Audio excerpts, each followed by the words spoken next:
I really can't say I'm surprised. Ron DeSantis has shattered the minds of these urban liberal types of the media.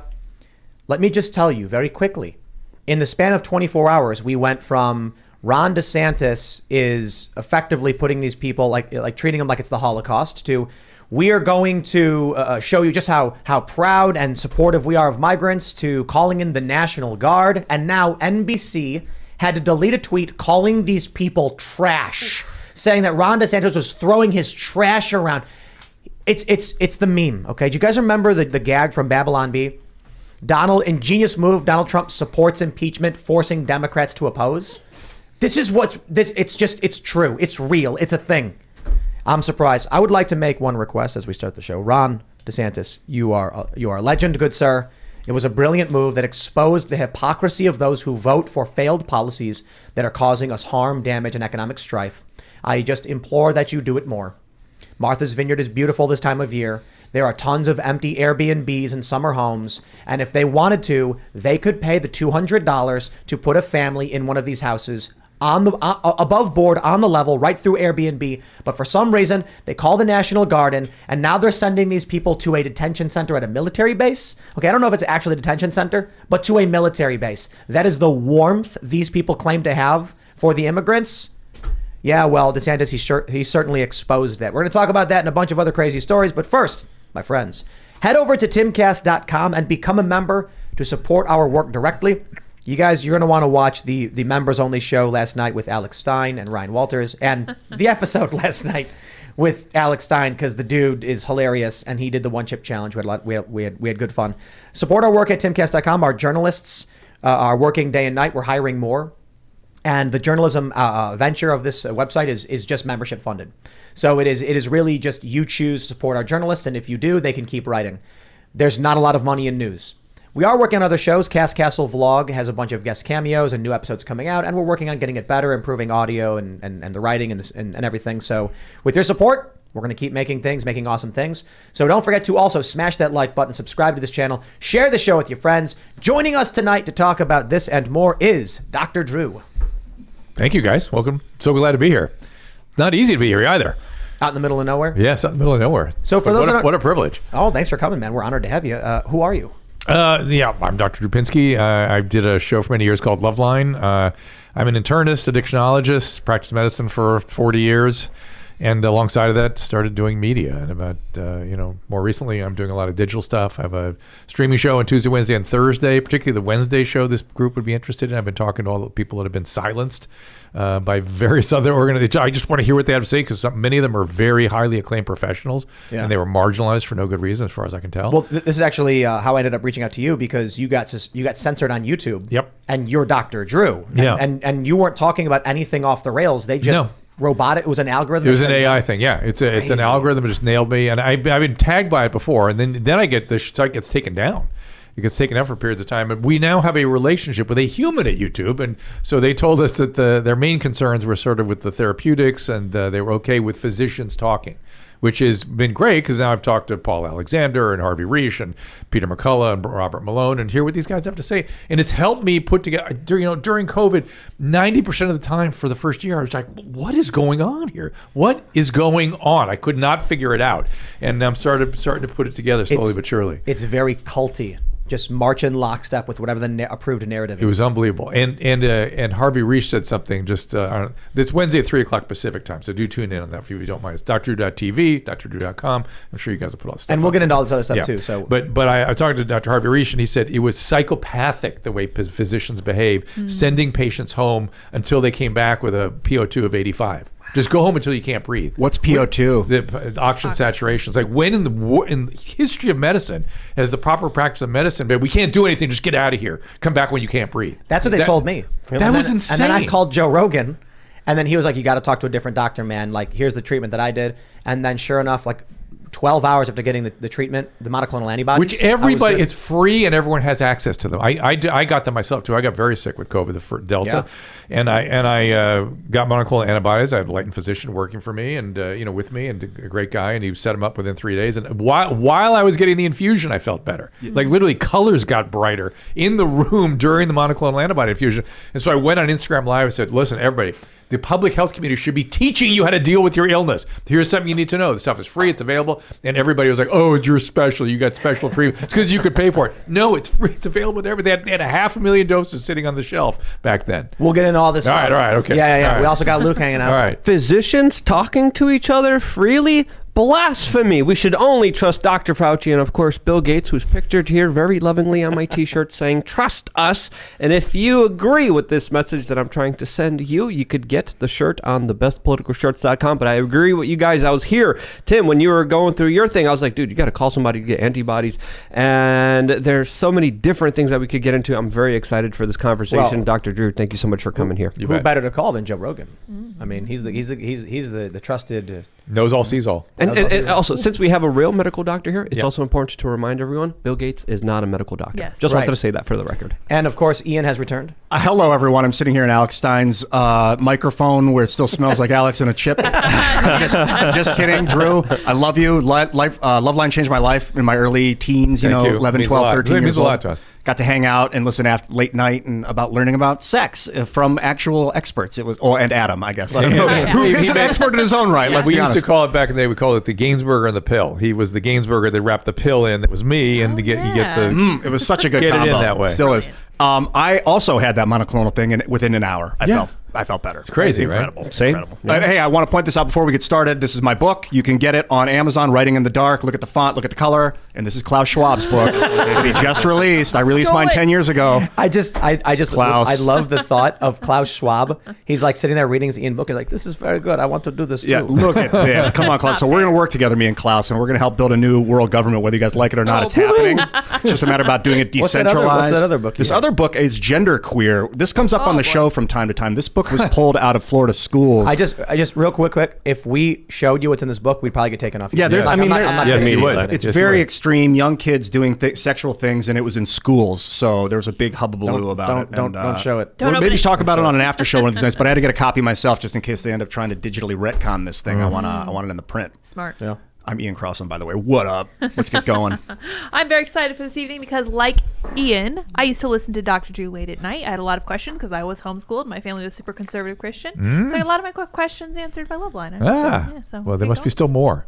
Tonight's the night. Tonight, I'm Tonight excited. is. Let's do it. All right, our first story. We got this from the Daily Caller. NBC deletes tweet comparing immigrants to trash. Yes, this happened. I didn't expect it to go this far so quickly. So fast. Ron DeSantis sent 50 illegal immigrants to Martha's Vineyard, and it was like a political nuclear bomb. Take a look at this.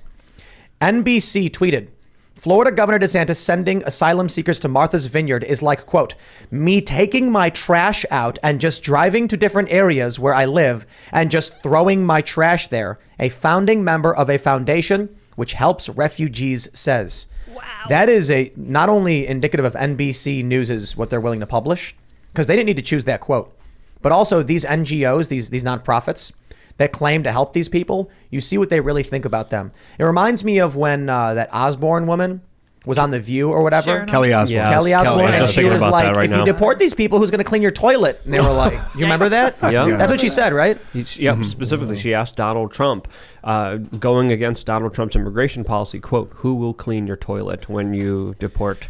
He should have been like, the white woman that I hired to clean my toilet. Next question. Yeah, the American. Many, the other thing not people don't know is many refugees from multiple countries, most countries that you come in here as an asylum seeker, you're required to take for a week an antihelminthic medication that starts with an I. You're required by the CDC to take that Really? medication for a week. That's In the interesting. CDC, And that's yeah. because you're talking about ivermectin. It's because it's a worm stunner. Because worms are so common in many of the asylum seekers that they're required by the CDC to take it for a week. Wait. Really? So asylum seekers coming in for parasites are given ivermectin? Yes. Wow. Mandatory for a week. Wow. That's You can look it up on the CDC website. It's just yeah. to look at refugees, the CDC refugee therapeutic treatment. Yeah, ivermectin is an incredible medication that has saved countless numbers of lives, Yeah, look at used that. billions of times, and it comes from the soil in Japan. And we could get into this topic. We're going to get into this topic a little bit, but we're just seeing. There it is. Yeah, look at There that. it is. All Middle Eastern, Asian, North African, Latin American, and Caribbean refugees should receive ivermectin 2 doses, 200, what is it, micrograms per kilogram? Yeah. MCG. Orally, once a day for 2 days before departure to the U.S. Yep. That's really interesting. I didn't know that. Yep. Well, Required CDC. we got a doctor here, so. There we go. Yeah, and it's crazy. What are we going to do now? Call it horse medicine and say the CDC is forcing refugees? One of the things that bother me with that whole horse medicine thing is every pharmacological agent has a veterinary application. Why aren't we talking about Pepsids? A veterinary Pepsid. It's a veterinary pill. You can get it over the counter at a pharmacy. We talked So about this weird. with epinephrine. Yeah. Sheep epinephrine is cheaper than the human epinephrine. Granted, the human EpiPens are like single dose instant shots or whatever, whereas like you can buy a vial of the sheep stuff. But Don't do it. Do not do it. Do not take veterinary medication. The medical point is, why this one medicine? I really tried to figure out where it came from. I guess one couple tried it, and that there were multiple calls to poison control centers asking questions about it. But all I can find is one case. Well, and it became, Well, the Don't Rolling take Stone horse did a medicine, very man. big investigative piece about how people in a hospital in Oklahoma were ODing on it so much that, of course, it filled up the emergency rooms, and the remember whole that. story was absolutely made up out of nowhere. The Rolling Stones should be absolutely disgraced with themselves and just run out of town, run out of business with the way that they slandered this medication that just has standard- saved so many lives on standard this earth. journalistic process. I mean, river blindness. I've never been a fan since the get-go with COVID that people have been pushing these therapeutics, and I felt like it was very tribal. Me too. But I do want to say I am very impressed in how we immediately shifted from a immigration story right into ivermectin. And also, Why do you know about Chinese liver flukes in the eye? Why do you know about that? The river blindness stuff? Yeah. Because when the whole ivermectin thing comes they out, discussed it. Okay. Well, it's all in the news, and it's Okay. That's a rare illness. Is it like in the river they would swim into the eyeball when they're swimming I don't underwater? know how they guys. It was called a Chinese liver fluke. We used to look for it in the eye. I don't know how it gets there. Yeah. But I think in Africa it's really It's common common? or something. Is it? And Okay. so ivermectin is like a UN certified like. Oh yeah. Did common. people ever But I figure want out- to stress this too. I really do think that when it came to COVID, I did not when I got COVID. Yep. This is the craziest thing. I didn't want it. I said I didn't want it. Yeah. They gave me monoclonal antibodies. That worked. patched me up right. And then 4 days later, they were like, "Well, we're your doctor. We prescribed it." And I was like, "But I feel fine now." Yeah. And so even when I went on Rogan, I said I'm not, confident in this because I know there's a lot of studies, but there's a lot of contradictory. Well, let me just tell studies. you. Let me just But tell you. Just real quick, my point was. The Daily Beast still ended up writing that I was the poster boy for ivermectin, despite me constantly being like, "Nah." Well, let me add to that being not. Back when we had nothing to offer, it's like, all right, whatever. I saw it used a ton. And it was like, people that were getting sick just kept getting sick. They got worse. And people that were going to get well, got well. And I don't know if the medicine made any difference. As opposed to now with Paxlovid or monoclonal antibodies, they're better the next day. I mean, it's just pow, they get better immediately. The Paxlovid stuff works. Oh my goodness! Well, too well actually, because they get these rebounds that are kind of common, and I'm wondering if it's affecting the immune response. My daughter took Paxlovid, better in 2 days, and then was not rebound but reinfected 6 weeks later. Wow. And so, or 2 months later, and it was like, she should have still been immune. But that's the drug that was also approved under emergency protocol. Is that correct? And I think some people are also saying that their side effects is this taste in their mouth pretty nasty. of crap that they can't get out from this side effect. And also, there's a lot of people who took it, like Joe Biden, and I think another very prominent Had a rebound. politician They had a rebound. that had a rebound with this sickness. rebound's very So common. still, everything's not known. And when it comes to the antibodies, we've got to remember in January, the Biden administration got rid of antibodies and told everyone not to use it and prevented people from using it when it could have saved lives, Yes. Well, which so- is absolutely insane. I wanted to ask you, do you know the name of the phenomenon when you taste crap in your mouth and everything tastes like crap? You mean from Paxlovid? It's not just from Paxlovid. There's a word Oh, a for it. syndrome? Yeah, dysgeusia, I think it's Is that called. what it is? Dysgeusia. Look that Because up, I guys. remember people were getting COVID, Yeah. and then like there's a video of a woman crying saying everything tastes like sewage. That's rare. That's rare. Yeah. Usually it just doesn't taste Yeah. or it tastes salty. Dysgeusia is Yeah. the distortion of the sense of taste. Is that kind of like disgusting? Dysgeusia. I guess. Word, Hey, yeah. did they ever figure out what COVID was doing to people? Because I heard that it was somehow causing the red blood cells to not be able to transport oxygen. Yes, that's probably true. Probably due to microvascular injury. This something about the spike protein and the lining of the endothelium. That's where the story is. We don't have it fully worked out yet, but it was causing our tiniest vessels to dysfunction. So nutrients and oxygen and immune cells. Yeah. So it's a lot of the brain stuff we've been worrying about is because of that, the microvasculature. In fact, it's pretty well established that the olfactory stuff, the smell stuff, is from this microvascular process. let's- So it's the brain fog. Just Brain one more fog. click. There was They're another getting- study. There was another Am I study. ruining your program. No. I just want to say one more thing because this is such an important thing. I can't stop. We're building the roads as we Just go. really quick, there's a new study released in the New England Journal of Medicine, a study from Israel that talked about how Paxlovid had no benefits to people under 65. That's the early studies that they also found. So generally with COVID today, we know what we're doing with vaccines over the age of 75 and Paxlovid over 65. Otherwise, we don't really fully know what we're doing. What is Paxlovid? By the sense of from a clinical and scientific standpoint, we're very clear. We're very solid. Over 75 and over 65. Under that, I'm gonna throw a lasso around this and yank it back to the. What are you gonna make hook out for me? You can just pull me off the stage. Pull it back to what's going on with the immigration stuff. Yes. That. Wait a minute. But we'll get back into this too. I don't want to just shut that down. I want to know what Paxlovid is. But we actually just have a exactly. handful of other stories related to the immigration crisis. It's a new Pfizer drug. Let me see if I can. I want to pull up this tweet and kind of wrap up the segment. So good. This is John Hayward who tweeted, 1, sending 50 migrants to Martha's Vineyard is like the Holocaust. 2, ha ha ha.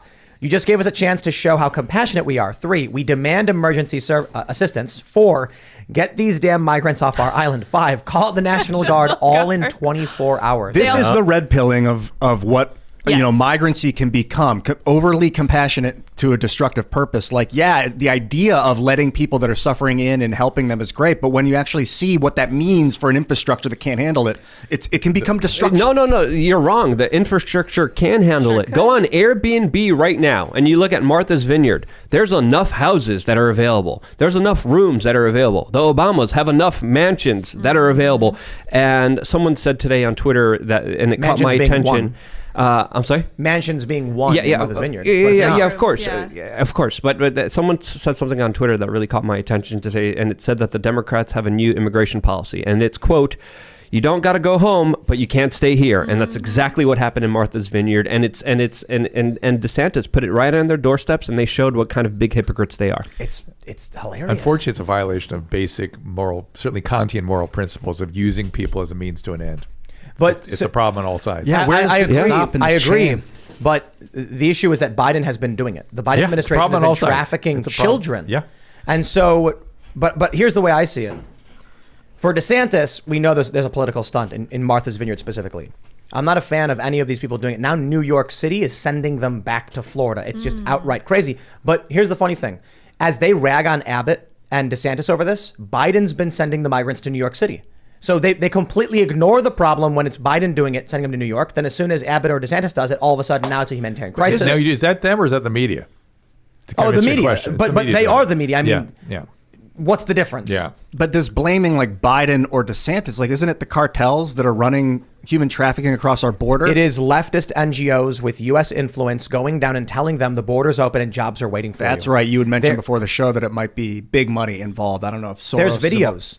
We've seen this during the big caravans of people who look American talking and working with these people. Yeah. And they're being told that you can come up, no one will stop you, and there's jobs waiting. You were saying Ami Horowitz. Yeah, Ami Horowitz has some good videos on this. He embedded himself. He said there's rail cars of food and a hospital and a school. It all travels with them.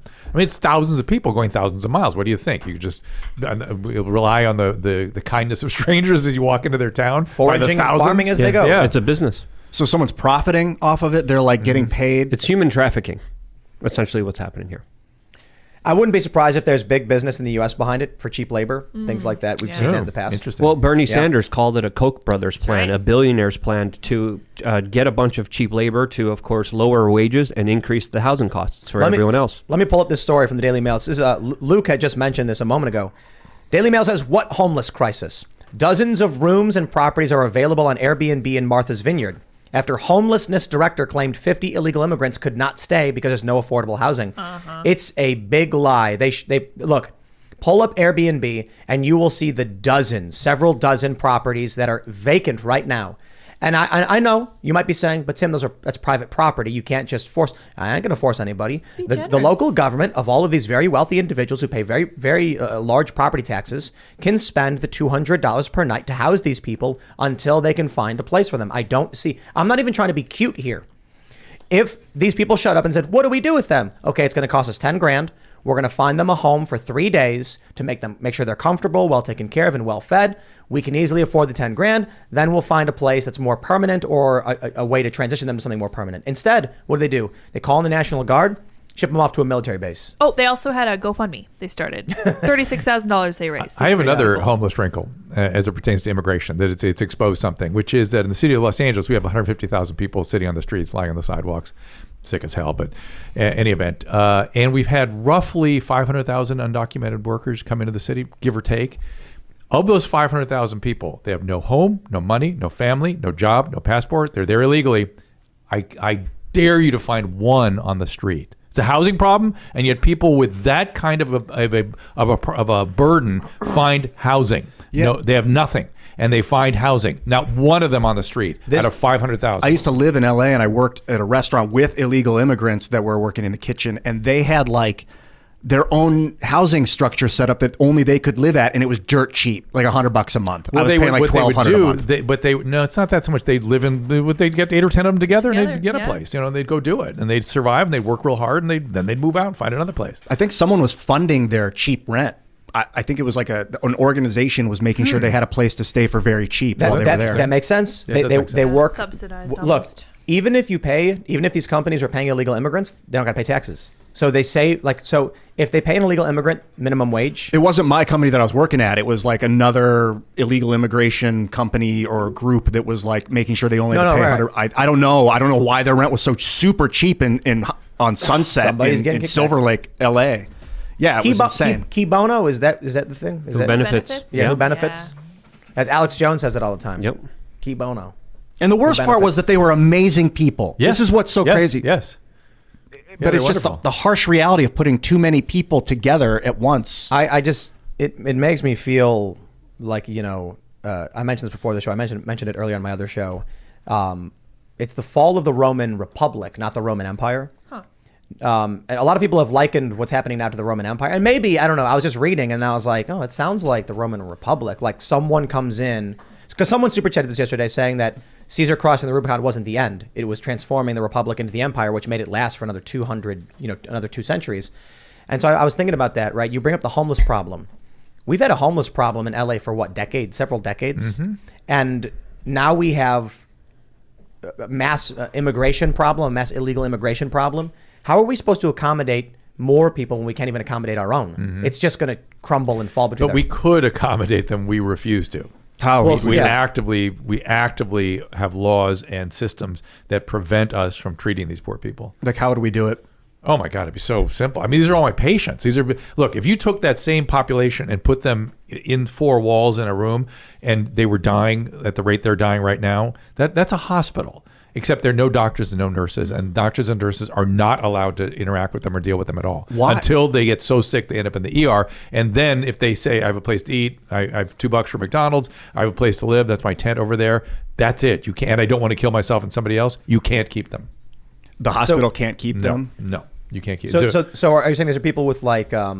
drug addiction, schizophrenia, bipolar. It's just it's just an open air asylum now. These people with schizophrenia, bipolar disorder, if they were given medication, would they thrive? They would thrive. I worked with the state senate for a while, trying to get a law passed to take the heat off a little bit, because we sent families up there, and families like, look, I have money, I have doctors ready to go, I have a bed for my son. Please help me bring him in. He doesn't want to come in because it's part of the illness. They have something called anosognosia. They're blocked and seeing what's going on with them. They think they're living their best life. They're just getting sicker and sicker, and they die. And anosognosia is a neurological term. It just means kind of like denial. And they just told them to scram, get out of here. Get out of here. Who are you to say? It's like it's on purpose, isn't it? Yes, it's disgusting. Is it? Why? It's terrible. Why is this? Why? I did a documentary called Beyond Homelessness with the Salvation Army. It's sort of making the rounds now. And the woman that spearheaded that, did the interviews and stuff, I was with her at a film festival. I said, I'm so tired. I just can't do it anymore. I can't do it. She goes, no, please keep going. I go, well, I can't fight these guys. And what can we reason with them? And she turned to me, she snapped at me, she goes, it's a religion for them. It's a religion. You can't reason with them. I thought, oh, great. And the religion is people are free to do whatever. There's no such thing as brain diseases. Yeah. There's no such thing that affects free will. There's no such thing that affects judgment. There's nothing. The only disease is dementia. That one, if you don't treat, you've abused a patient. And yet it is the same exact symptom complex. And all the studies, they're abusing Joe Biden. and all the studies and what we knew about dementia was also artificially inflated by scientists that just made science up. But that was also a recent scientific finding as well. And Ian, you ask why.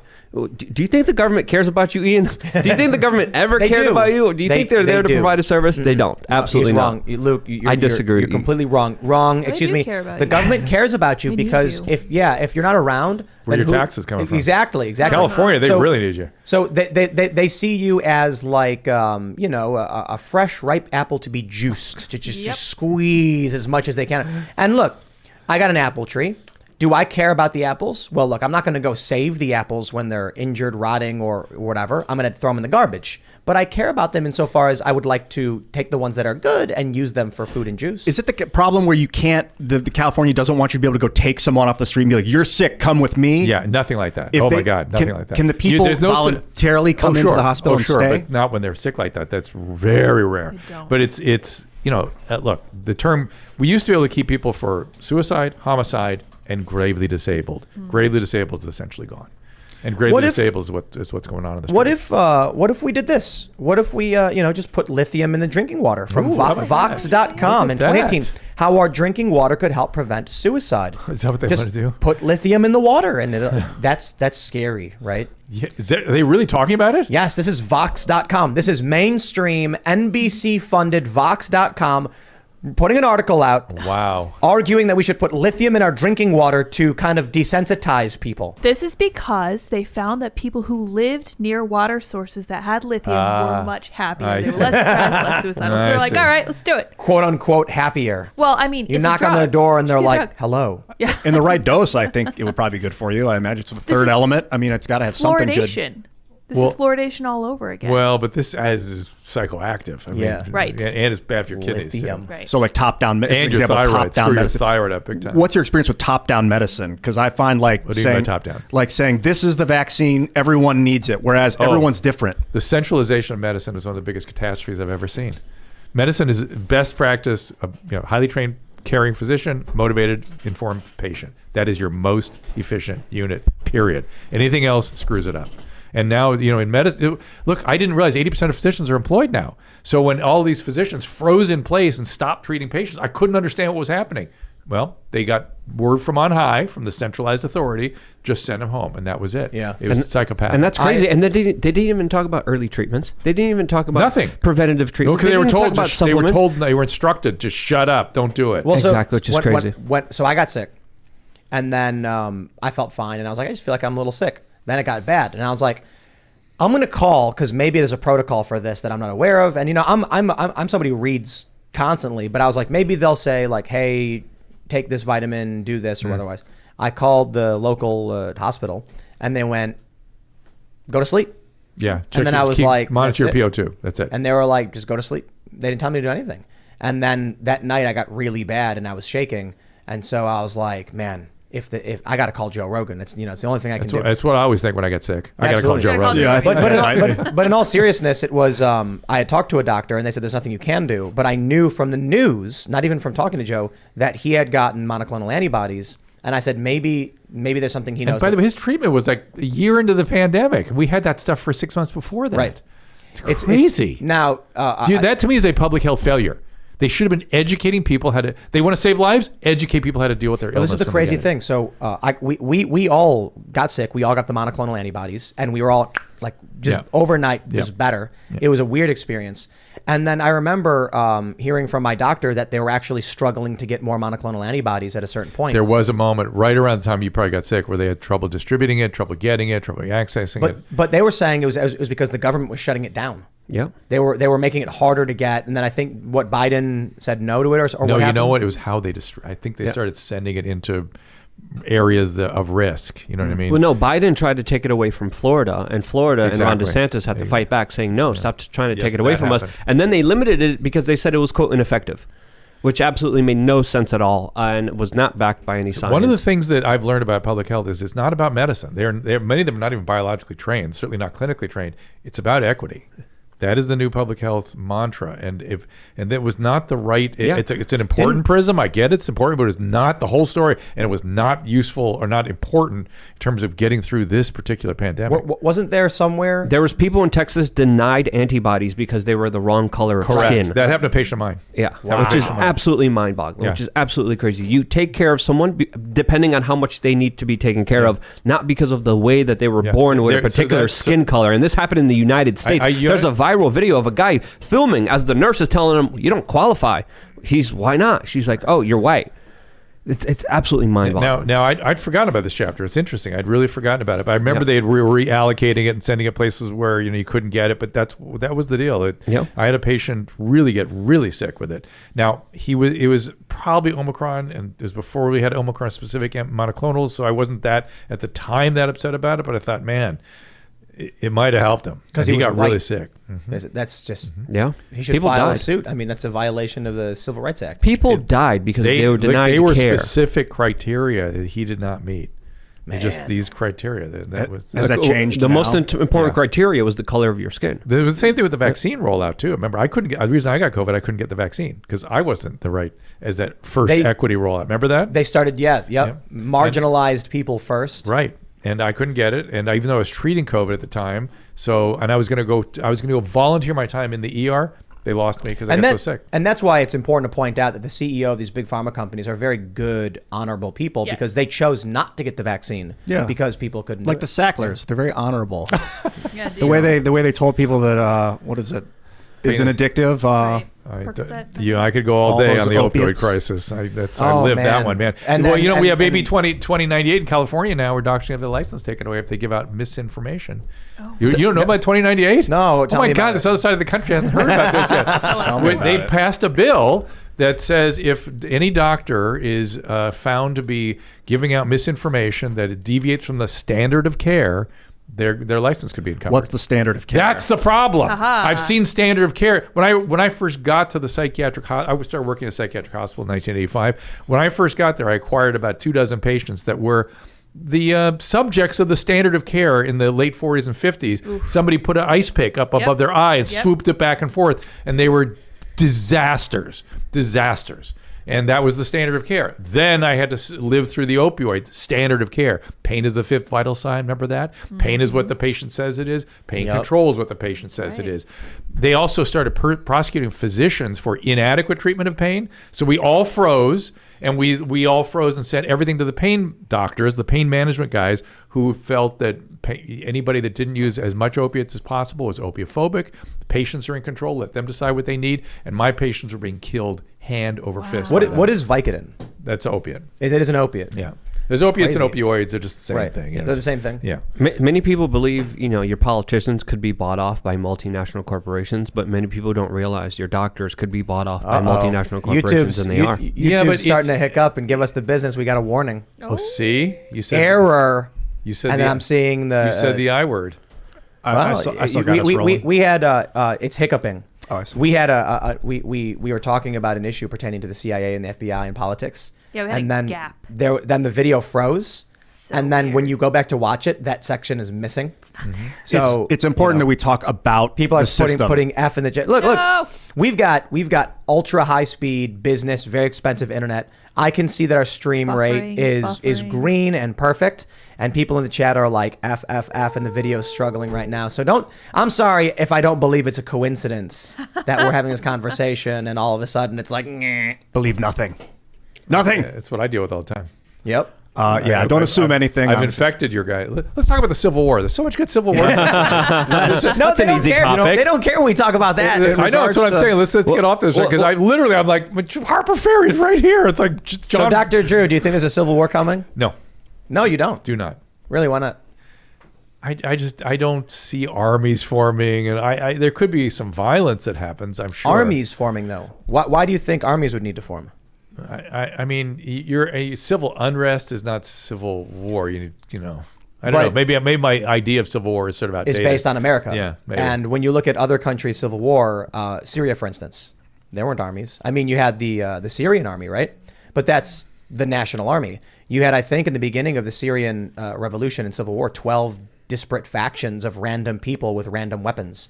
There's even a video of I think it wasn't ISIS. It was another terror. Well, they say terror group. I'm not sure exactly which group it was. Driving a truck from Detroit or whatever. They get their hands on whatever they get their hands on. And so I think one of the mistakes a lot of people make is they assume civil war is going to be like one, faction of states and their armies versus another faction of states and their armies because of an American perspective. You look at Spain and other countries and it's like, I mean, we've got militant far left extremists engaging in terror. We've got right-wing militias lurking in the shadows and training and biding their time. I just think we have 50 independent states. They are also different one another. People just will vote with their feet. They'll just move. But that is a precursor to civil conflict or civil unrest or war. Movement? Geographic hyperpolarization. So true. So I hear from a lot of people, one of the scariest things actually is people started moving out of New York with COVID and all that stuff. People started moving for political reasons. We moved for political reasons. We were in South Jersey. The riots happened. The riots crossed the bridge. And I went, this is crazy. Rioters crossed the bridge out of Philly into the suburbs? Nah, I'm not interested in that. So we come out to the tri-state, mostly West Virginia area. And what ends up happening is geographic hyperpolarization will result in staunch jurisdictions, which could result in a confederacy and a union type scenario. You need people. So you got New York City with California's a state, 60% Democrat, 30% Republican or something like that. That actually keeps some stability, but it keeps skewing further and further into the left because people who are leaving. You're leaving. Yeah. And then the state will become completely dominated by one faction. And then It already is. And but getting worse. Yeah. So then California allows illegal immigrants to come through their border, but guess what? There's no border checkpoint between California and, say, Nevada. Eventually, one of these other states is going to say, we won't tolerate this, Arizona maybe, and they'll put up a border checkpoint and say, California won't do it. Well, we're going to guard from California and from our southern border. Carrie Lake talks about declaring an invasion and sending the National Guard down to the southern border if she wins the gubernatorial election. Carrie, what are you going to do with the borders to the west of these other states?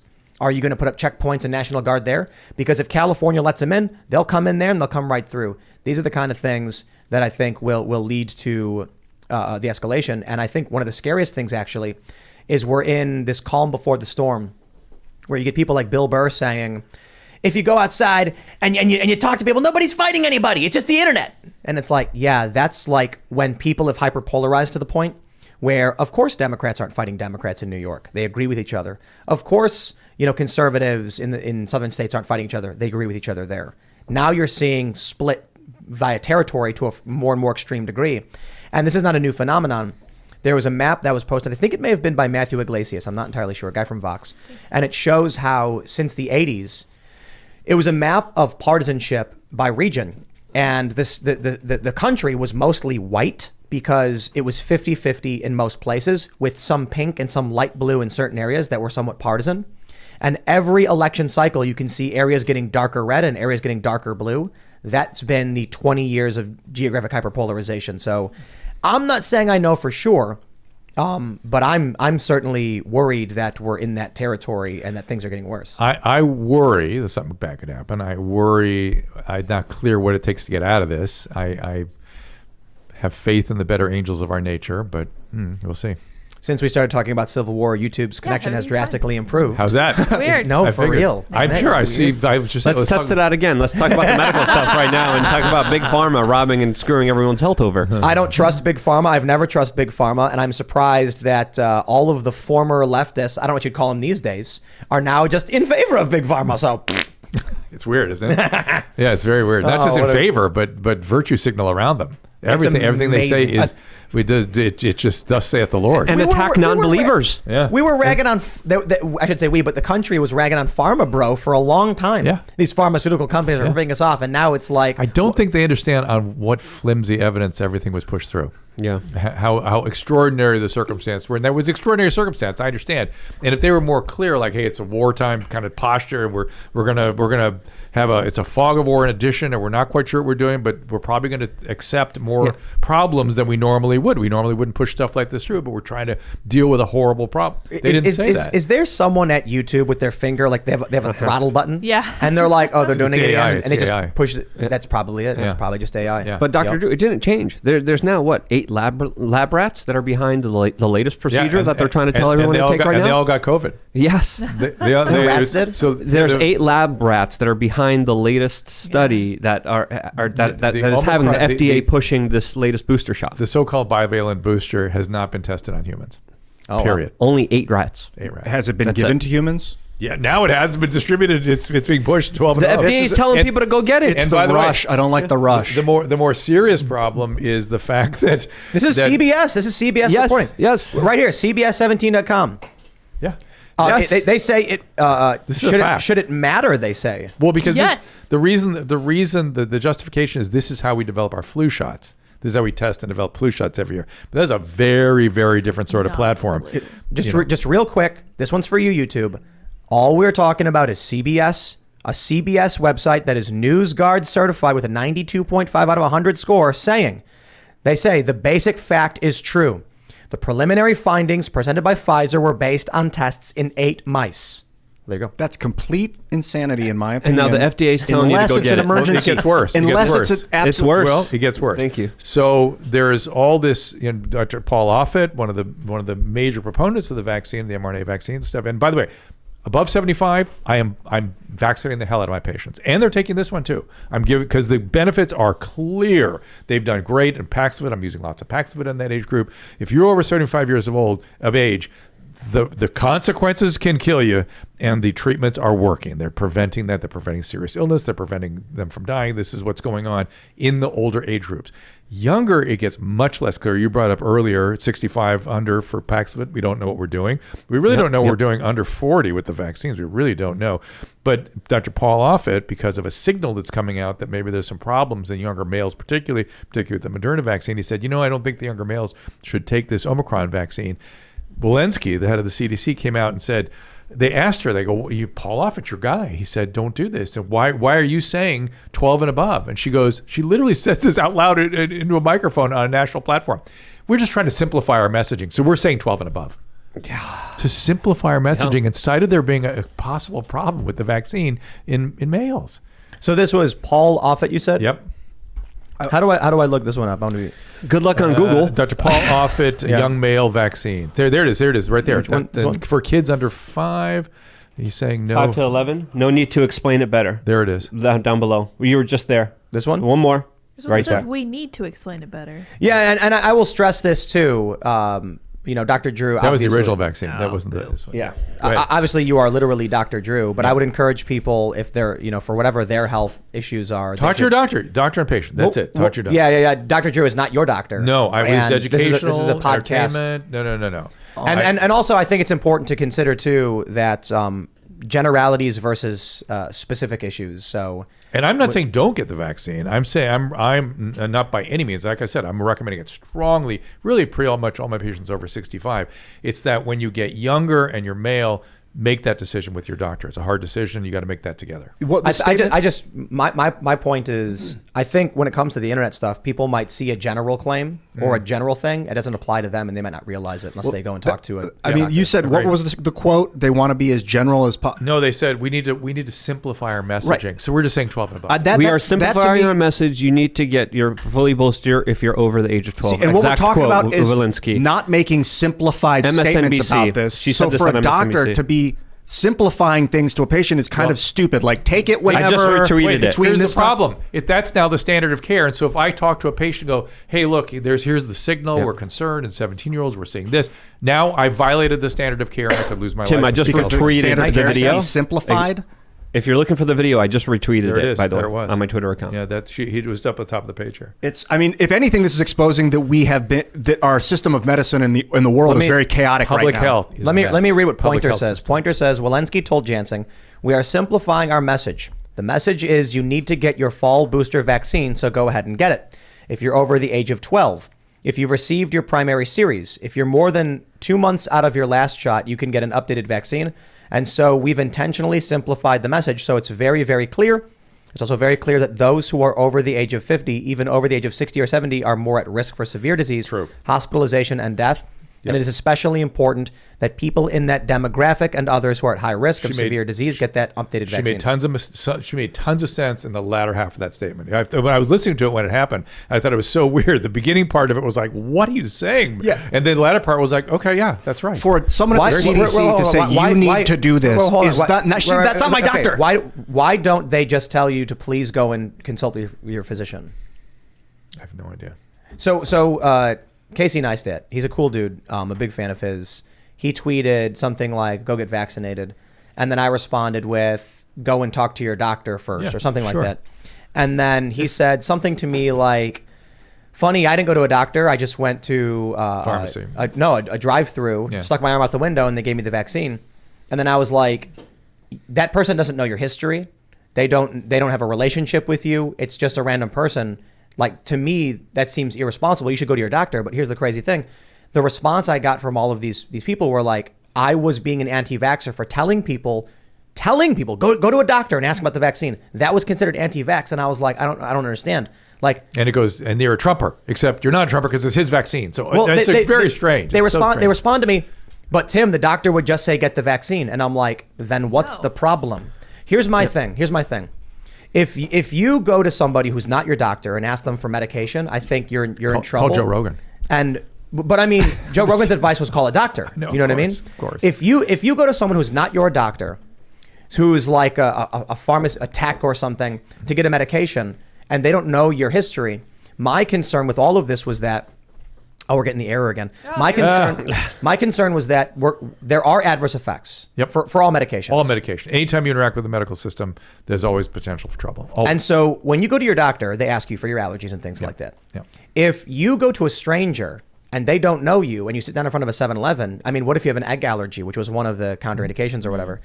I think it's really important that people just do like, hey, this is a really important thing that's going on with this pandemic. You should talk to your doctor, because what I don't want to see is people who could have avoided adverse events being subject to these adverse events, and then conspiracy theorists being like, aha, that's proof. And it's like, no.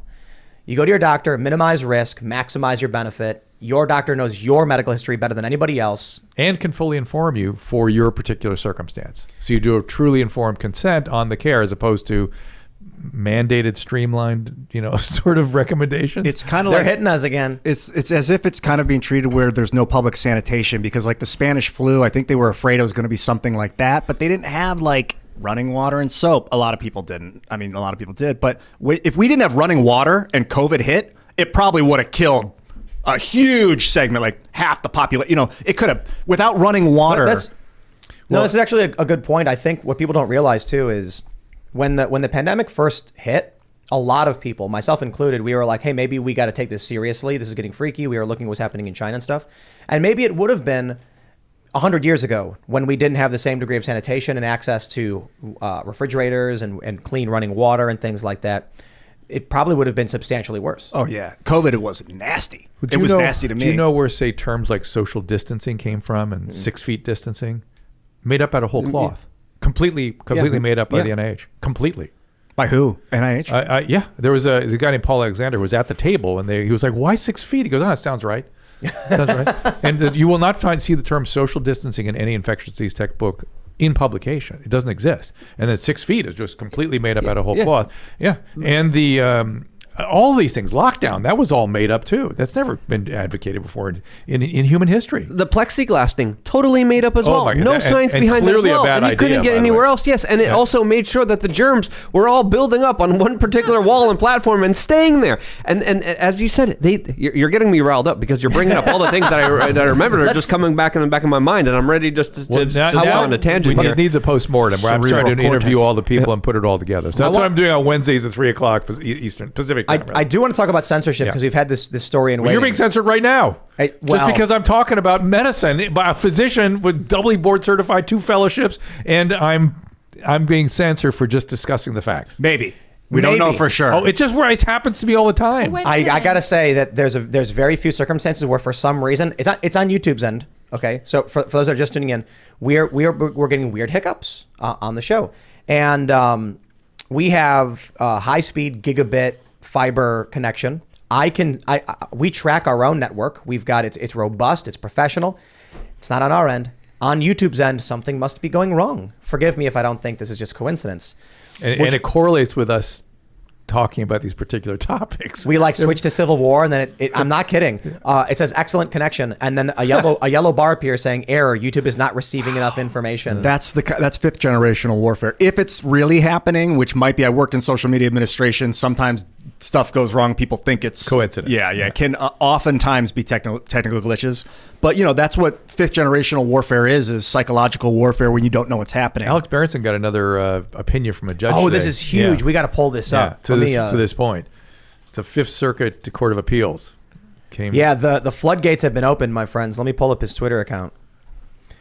All right, let's see. There it is. Is this one's that right? So here we go, ladies and gentlemen. This is huge news. Alex Berenson, he's a journalist, says, boom, I say again, boom. The Federal Fifth Circuit Court of Appeals just said Twitter and other social media platforms don't have an unlimited right to discriminate against speech. Let 1,000 flowers bloom. My. And there's the opinion. I hope James O'Keefe is listening somewhere off in the distance and gearing up for war. Here we go. It says the First Amendment protects speech. It generally prevents the government from interfering with people's speech or forcing them to speak. The platforms argue that because they are host and transmit speech, the First Amendment also gives them an unqualified license to invalidate laws that hinder them from censoring speech they don't like. And they say that license entitles them to pre-enforcement facial relief against HB 20. We reject the platform's attempt to extract a freewheeling censorship right from the Constitution's free speech guarantee. The platforms are not newspapers. Their censorship is not speech. They're not entitled to pre-enforcement facial relief. Is it facial? Is it facial? And HB 20 is constitutional because it neither compels nor obstructs the platform's own speech in any way. The district court erred in concluding otherwise and abused its discretion by issuing a preliminary injunction. The preliminary injunction is vacated, and this case is remanded for further proceedings consistent with this opinion. The floodgates have been opened. Not to mention, we've seen numerous reports now that the federal government has been colluding with big tech to censor. So particularly when it came to Fauci, Luke, you mentioned this, they went after a Fauci parody account. Yep. They were like, can we get this one taken down? It's not one of ours, something like that. The government went after Alex Berenson. The White House, I believe it was the White House, contacted Twitter and said, why haven't you banned him yet? Yes, correct. So now he won that case. He won it. Well, he didn't win the case. He got settlement. And he got settlement, and he got the disclosure. He got the what do they call it when you can find all the facts? Discovery. He got discovery, and that's where they found this communication. And now he's won another major victory here. So this is fantastic. He told me it's just the beginning. He's going to continue. Good. I'm glad to see it. Yeah. Maybe we need a concerted effort. Maybe we need to figure out how we can. Anybody who's been impacted by this needs to file suit. I think we've got a class action already. There are a bunch of physicians doing class action against Facebook. Oh, and that one's really important, especially. Yeah, because they ruined people's career. They really destroyed people. Why? Because fear. The public health authorities in this country decided they needed to use fear to follow a zero COVID policy, and they believed their Chinese associates and professional colleagues that the lockdown was the only way to do that. That was the first time this country, West, had ever thought about locking down. It was the Chinese Communist Party policy. I will say this as well right now, with this statement here from Alex Berenson. I am going to have our lawyers sitting ready and waiting in case they censor tonight, or otherwise. Yeah. I mean, it is absolutely insane that these companies think they are immune, and I've argued this a million times.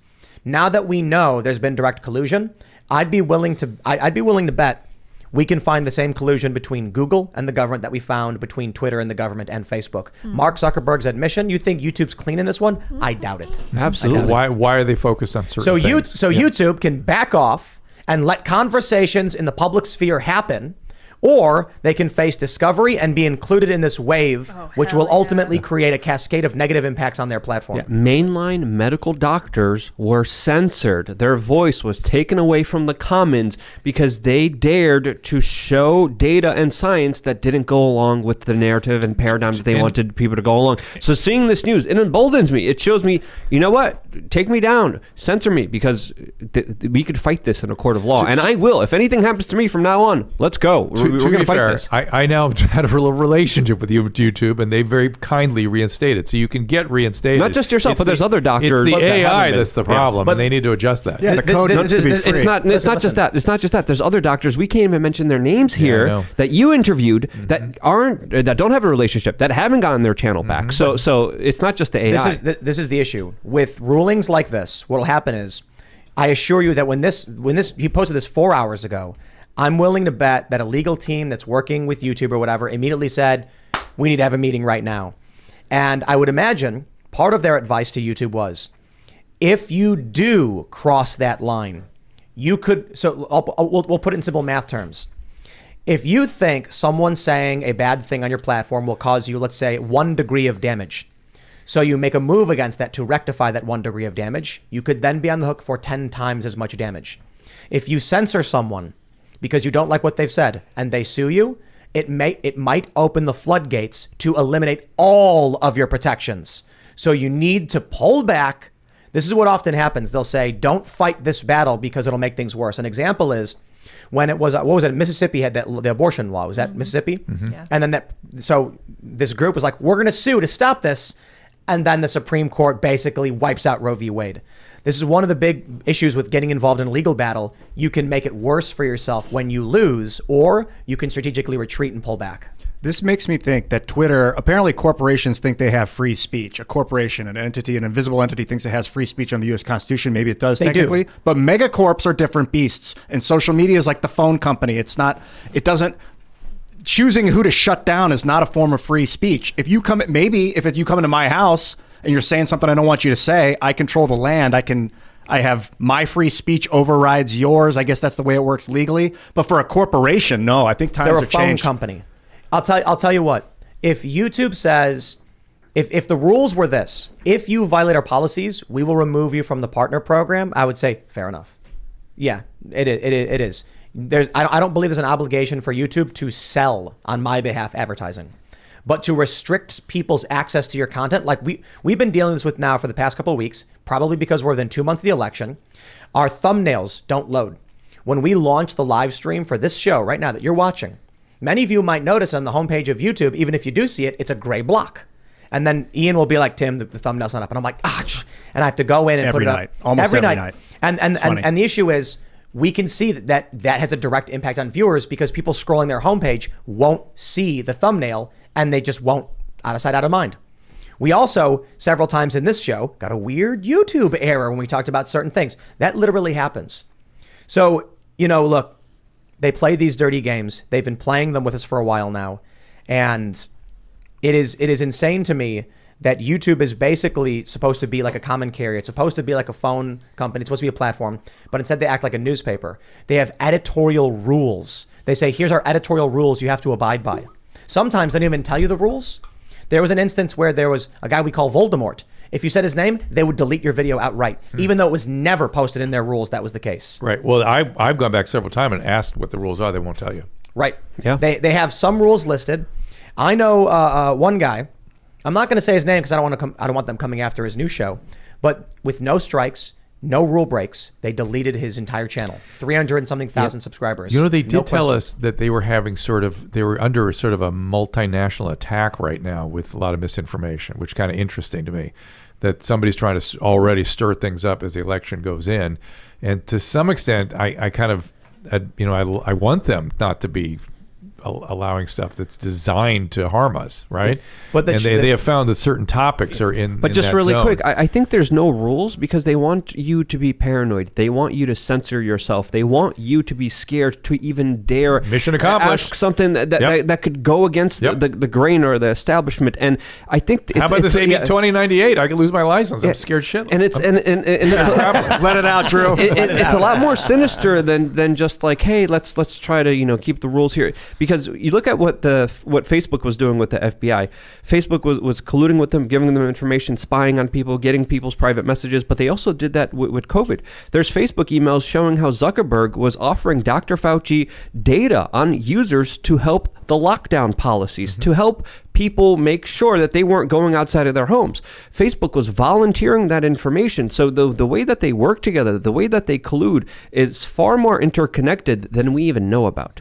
I think if we're going to avoid a civil war, it's by giving people control of their social media networks and their money. I know they're trying to turn Ethereum into the new global currency right now. It's Really? Ethereum? That's what it's pretty much. They're like, oh, they just took Ethereum off of proof of work, meaning the miners that were making it. It's no longer that. Now it's proof of stake as of like 2 days ago. So whoever has the Ethereum is going to control the Ethereum network. Basically, they created fiat. They just created another digital fiat, and it looks like they're going to try and make that the global currency. Ethereum, and though? make Who's they? Ethereum. Who is doing it? Klaus Probably Schwab? the American government, the World Economic Forum, the Chinese government. You know, those are probably the three biggest movers on the planet. Maybe other corporations. You're familiar with the Great Reset. Well, I see a book right there about Of course. Yeah, You will, Alphabet's you probably will own heavily nothing and involved. you'll be happy. What? You will own nothing and you will Yeah, be. I'm right. sorry. That's the quote, but it's actually you will own nothing, you will have no privacy, and you'll be happy. Yeah. The actual quote was from a tweet. The year was it 2030? 2030, 2030. yeah. I own nothing. I have no privacy, and I've never been happier. It was an article in a policy paper that they were pushing for their vision of what's going to be happening in the future, which goes along the same principles of the UN 2030 vision. I want to point out too that to a certain degree, owning less stuff will actually make you happy. Yes. They say that when you own stuff, your stuff owns you. But what we're getting from their vision of it is not exactly what is meant by owning nothing. Owning nothing is like having your necessities and then foregoing the ridiculous quest for material goods like luxuries. But their vision is more like you're going to eat a bag of crickets and live in a pod. I think they want to strip property rights away from Yeah. people, and that's like the basis of this country. Is property rights. That's the basis of communism. And that you won't be able to escape, and you won't be able to have a car, and you won't be able to transport, and you won't be able to move anywhere. It's the worst thing, like back in the day, if like things got bad, you could be like, well, I guess I'll go exile myself and live in the woods or whatever, or just go off somewhere else. There's nowhere to go anymore. They track you everywhere. by design. Well, I don't know if it's everywhere, but that's what they. I think You guys that's are what- totally depressing me. Yeah, I'm stressed about this because I feel like we're about to evolve from the liberal economic order, which we've had since 1946, where it's American-led, rules-based economy, military bases, to a new world order, which is like this new global technocratic governance where they're trying to spy on people and make sure they're not stepping out of line because they don't want people to go crazy. They don't want people to blow things up. They don't want Hitler to come again. I get it. I get the purpose may seem like benevolent, but stripping people of their property rights isn't going to go well in the United States. And we need to work together with you, Klaus, and you know that, to make a better world. I think decentralized property ownership is key, man. Can Ian, when I go out to Chicken City and they're balking at me, do you think I care? No, but no, Margaret escaped Not at all, today. but we're not chickens. And Margaret rules. Margaret escaped. She was. Where'd she go? So we have I we saw have it. Chicken City. Yes, saw it. And then we have a green plastic fence around it so the chickens can come out and graze in the fresh grass. And Margaret is clever and finds a way. She finds areas to slip through because there's more bugs and fresh berries and things like that outside of the grass graze. She brought the frizzle with her this time. Woo! Get it, And girl. and we don't like that because we want to control this. And they balk at me because they want to come out. I don't care what they're saying. So look, when you say Klaus, we got to work together. He's looking at you like you're some dumb chicken. Going, bark, bark, bark. Maybe, but he's obviously looking at me like I have good taste in book coverings. That's fair. I love how Klaus Schwab He's stole ripped your off book. my How freaking rude. font. Almost not the font. So what's happening is it's the battle between order and chaos. The Klaus and his buddies, they want order. They want world order. This is a new world order. They don't like chaos. I get it, but you need a balance. And order, you could argue, is a little bit better than chaos, but you need a balance of the two. You cannot have one without the other. It's order out of chaos, which is essentially their guiding principles. But Dr. Drew, I wanted to come back to what you said. You're saying you're getting depressed. I think you getting depressed and sad about this is all a part of the conditioning, all a part of the plan, and I think they win if you are like this. We are Hey, presented. I'm here. I showed up. Yeah, we're presented with a lot of challenges. We're presented with a lot of opportunities as well. So in the face of all the adversity, we could either make ourselves better or we could bow down and let them win. And I think this has given us an incredible opportunity to challenge ourselves, test ourselves, and to really try to be the best versions of Look, ourselves. just walking around here. I went running today at the little, what's the city? Something by the Oh, Brunswick? Brunswick. Yeah. I was running in Brunswick. The trail. Did you go on the trail? The I went Appalachian by the Trail? river. I went down by Yeah. the river and stuff, Super and awesome. I ran.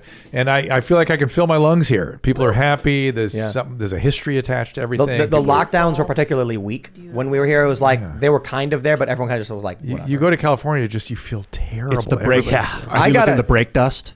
The Yeah. brake dust? Apparently, the brake dust is so small, particularly that it goes through the alveoli in your lungs From the train? from the cars hitting the brakes. cities. Oh, our in the city. stuff. Are you in LA? Yeah. Yeah, from all this- but we're not. But well, we are kind of by a freeway. Yeah. Like it's not as much the smog as it is the brake dust. Apparently, right. I don't know much about. Well, the I would wanna- happily take the brake dust if our governor would be a rational person. And start to help us help the people that are dying on our streets every day and not encumber our licenses for crazy things and all these just crazy things we're doing in California. You think California's too big? I kind of see it being split in half, maybe north and south as two different states. I don't know. I gotta read page 43 of Ian's book. Yeah, bring it up. This is Writing in the Dark by Ian Crossland.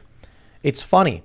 It's funny how fire burns straight up. What is it? Electrons, dissembled carbon, that's what it says. Or whatever's producing the flame. It's reddish, yellow, blue, white, red, like the American flag. Stars and stripes look like a burning fire. Anyway, it burns away from the center, not necessarily lighter than air, though it may be. It burns up away from the center of the sucked up away from like anti-gravity. What is it escaping from? Pressure? I have a feeling if you created a system, a pressurized system, where there is a pressurized fire and a low pressure side, it may burn sideways, though it may still burn away from the Earth's core. Too many assumptions without experimentation. I gotta tell you, man, it's just like, it sounds like you were stoned and just writing stuff you were thinking. Well, that's been me for about 20 years, man. No, I know. This was at a very low point in my life. It was But I almost actually like psychosis. think I am literally encouraging that because it's a fascinating thing to think about. Yeah, I wrote it as a joke. I just was bored and depressed. We were starting mines, so I was like, I had some vision in my life, but at the same time, I was totally disenfranchised with the world. Like with the Federal Reserve, I had learned about the military-industrial complex. I felt lost. I felt like what you mentioned earlier. I how felt I'm feeling right depressed. now. Yeah, like Well, no, I love What it the hell because are we gonna like do? you can read what fire is. You know what I mean? You can Google it and look it up. yeah. Instead, I would That just was be a like, poetic- I'm Charles that was Bukowski. Right, Yes, I know. it was- I would drink because I wanted to be like Bukowski. I'm like, that's not a good reason Don't to start do drinking. That, yeah. You didn't beat women, did you? No, I never did. That was his big thing.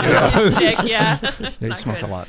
Oh my god. Alcohol shrinks your brain. So Yeah, I'm we're not on a the fan. we're on the precipice of a global revolution. I rolled a 76. What? I rolled a 76 in the dice. What did you roll earlier, by the way? It was hit. Oh, was I me. think I rolled a 67 actually. 67? Something the opposite of yours. Yeah. 76 Yeah. from They're They're sitting 1776. across from each other. Yeah. Weird.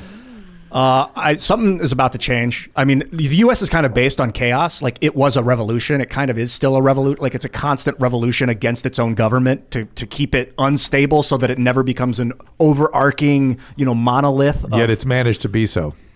Yeah, At least and in it my still state. consists. Yeah. And so now we're going to be up against global powers that want to create massive amounts of social order. And we need to maintain this benevolent chaos to allow great laws to come out of the crappy order.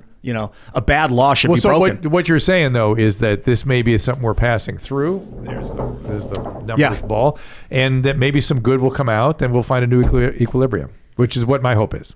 Yeah. It's a process. Yeah.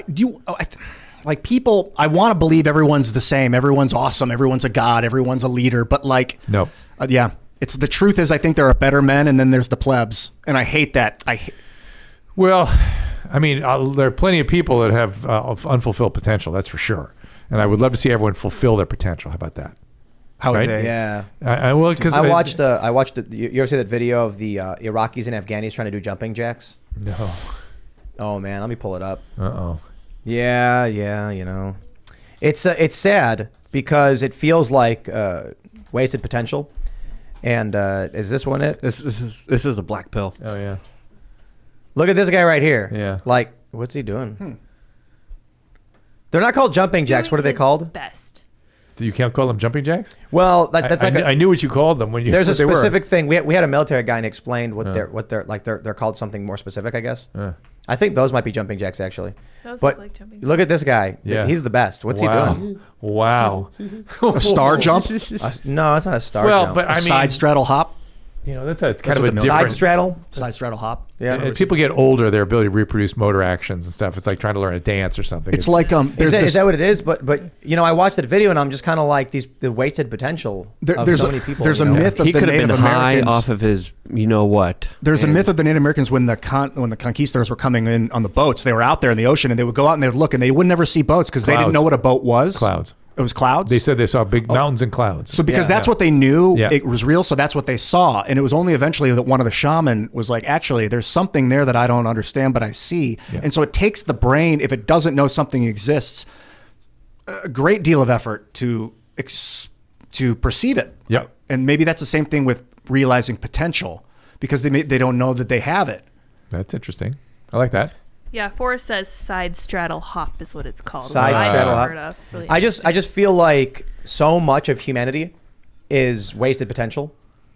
You know, I hate that. they call who's that guy who called them useless eaters? Yuri. Are you sure he Yuval did? Noah Harari. Yeah, Harari. He really did. Yeah, and he wasn't Yeah. like mean about it. He's just saying, utilitarianly, there are a class of useless eaters that just. And they don't need to be though. He's got They- wrote Sapiens. All of Yeah. those people could be engineers and scientists and researchers and writers and singers and artists, but the potential is lost. Well, he's arguing because of the latest technological advancements, this is going to create a elitist group of people that are going to live like gods, and there's going to be a lot of useless people that need not to gonna be sleep pacified. tonight. I'm not going to sleep tonight, guys. He What are you literally talking about? said, Can we talk about he something literally else? said he needs to be pacified with drugs and video games. He hangs out with Russell Brand for some reason. Russell Brand is seen giving him a kiss, but he's known as Klaus Schwab's right-hand man. Really? Yep. You Look say up Russell- Yoel Harari. Russell Brand is a sleeper? I don't know He's a what he secret- is, he's a but, double agent? but he's seen kissing No, Russell, Yoel you're Harari. right. It's important that we realize they're not our enemies. People, they just want something that we have maybe disagree with the method, but well- they're also human and they understand the world is huge and chaotic, and we need to create a new kind of global community. Yeah, but there was that one video from Klaus Schwab where he was like, I just don't like Ian Crossland. Yeah, that's Klaus, you ripped me off. How dare you? I'm coming to have a conversation with you, brother. He's like sitting there reading your book and he's like, I must wipe out humanity. Me and Alex Jones and Klaus Schwab will figure something out. We need more fun in the world. We do. More fun. I mean, wanna that's make a- funny, right? I want to Yes. make a song with Klaus Schwab. I tell you what's fun. happening. I tell you what's fun. Do Playing you watch? pool. Do you watch? Yes. Do you watch the Fast and the Furious movies? No. Why not? 'Cause I just You're haven't- making a mistake. I need to go see Top Gun first. That seems like That it'd was be good. fun. That was good. Good. I haven't So- watched those movies, to be honest So with you. in the first Fast and the Furious, it's like a cop, undercover cop. Yeah. And that's it. Okay, at Fast and the Furious 9, they go to outer space. Tell me that is not the coolest thing ever. It's just like they've made the weirdest series, and I am so ready for Fast and Furious 10, where they're either in Transformers, Megazords, or they get superpowers. See, that's a more positive thing we can talk about, right? Vin Diesel flying around like Superman. That'd be awesome. Well, we can go back to talking about the end of the world. Yeah. Klaus Schwab's going to kill Ian or something. So let's talk about my superhero experience out in the desert where I trained with Yeah. special ops. Oh, forces. yeah. So what was that all about? Yeah, that's Special Forces. So yeah, I went with a bunch of people out to the desert, a bunch of celebrities like Mel B and Jamie Lynn Spears, and other people who turned out to be very, very tough. Jamie Lynn Spears. Yes, and did she do? she did really well. Bunch of professional athletes too, and they Wow. did better. Guess what? And yeah, we went out to the Wadi Rum Desert, where they filmed Star Wars and Dune and all that stuff. It was 120 degrees, and it was just on. We just were 24/7 in ops force training. It was incredible. How old are you? 64. You're 64? Wow, you don't look 64. Looking great. I'm not sure they should have people my age out in those conditions anymore, because you'll have to see what happens to me. Oh boy. But I mean, how would you do? How do you feel you did? I did- What did you do, and how do you? You're off base all the time. You never know what you're supposed to be doing. They always punish you, and if you get anything wrong, they punish the whole group. And the punishment was push-ups and crab walking and into the dunk tank and into the mud and Crab walking. Yeah. Oh my God! And it was so hot out. And then we jumped out of a helicopter, backwards and Yeah, but the funny thing is, it's like a TV show, right? yeah. So like you literally could have just been like, I ain't doing it. You could stop at any time. Yeah. You could stop at any time, and you could also it's like- opt out of anything you wanted to opt out of. But Yeah, there you but people felt, I don't know, Yeah. you get hypnotized by the staff. It's really kind of hypnotic state you're in.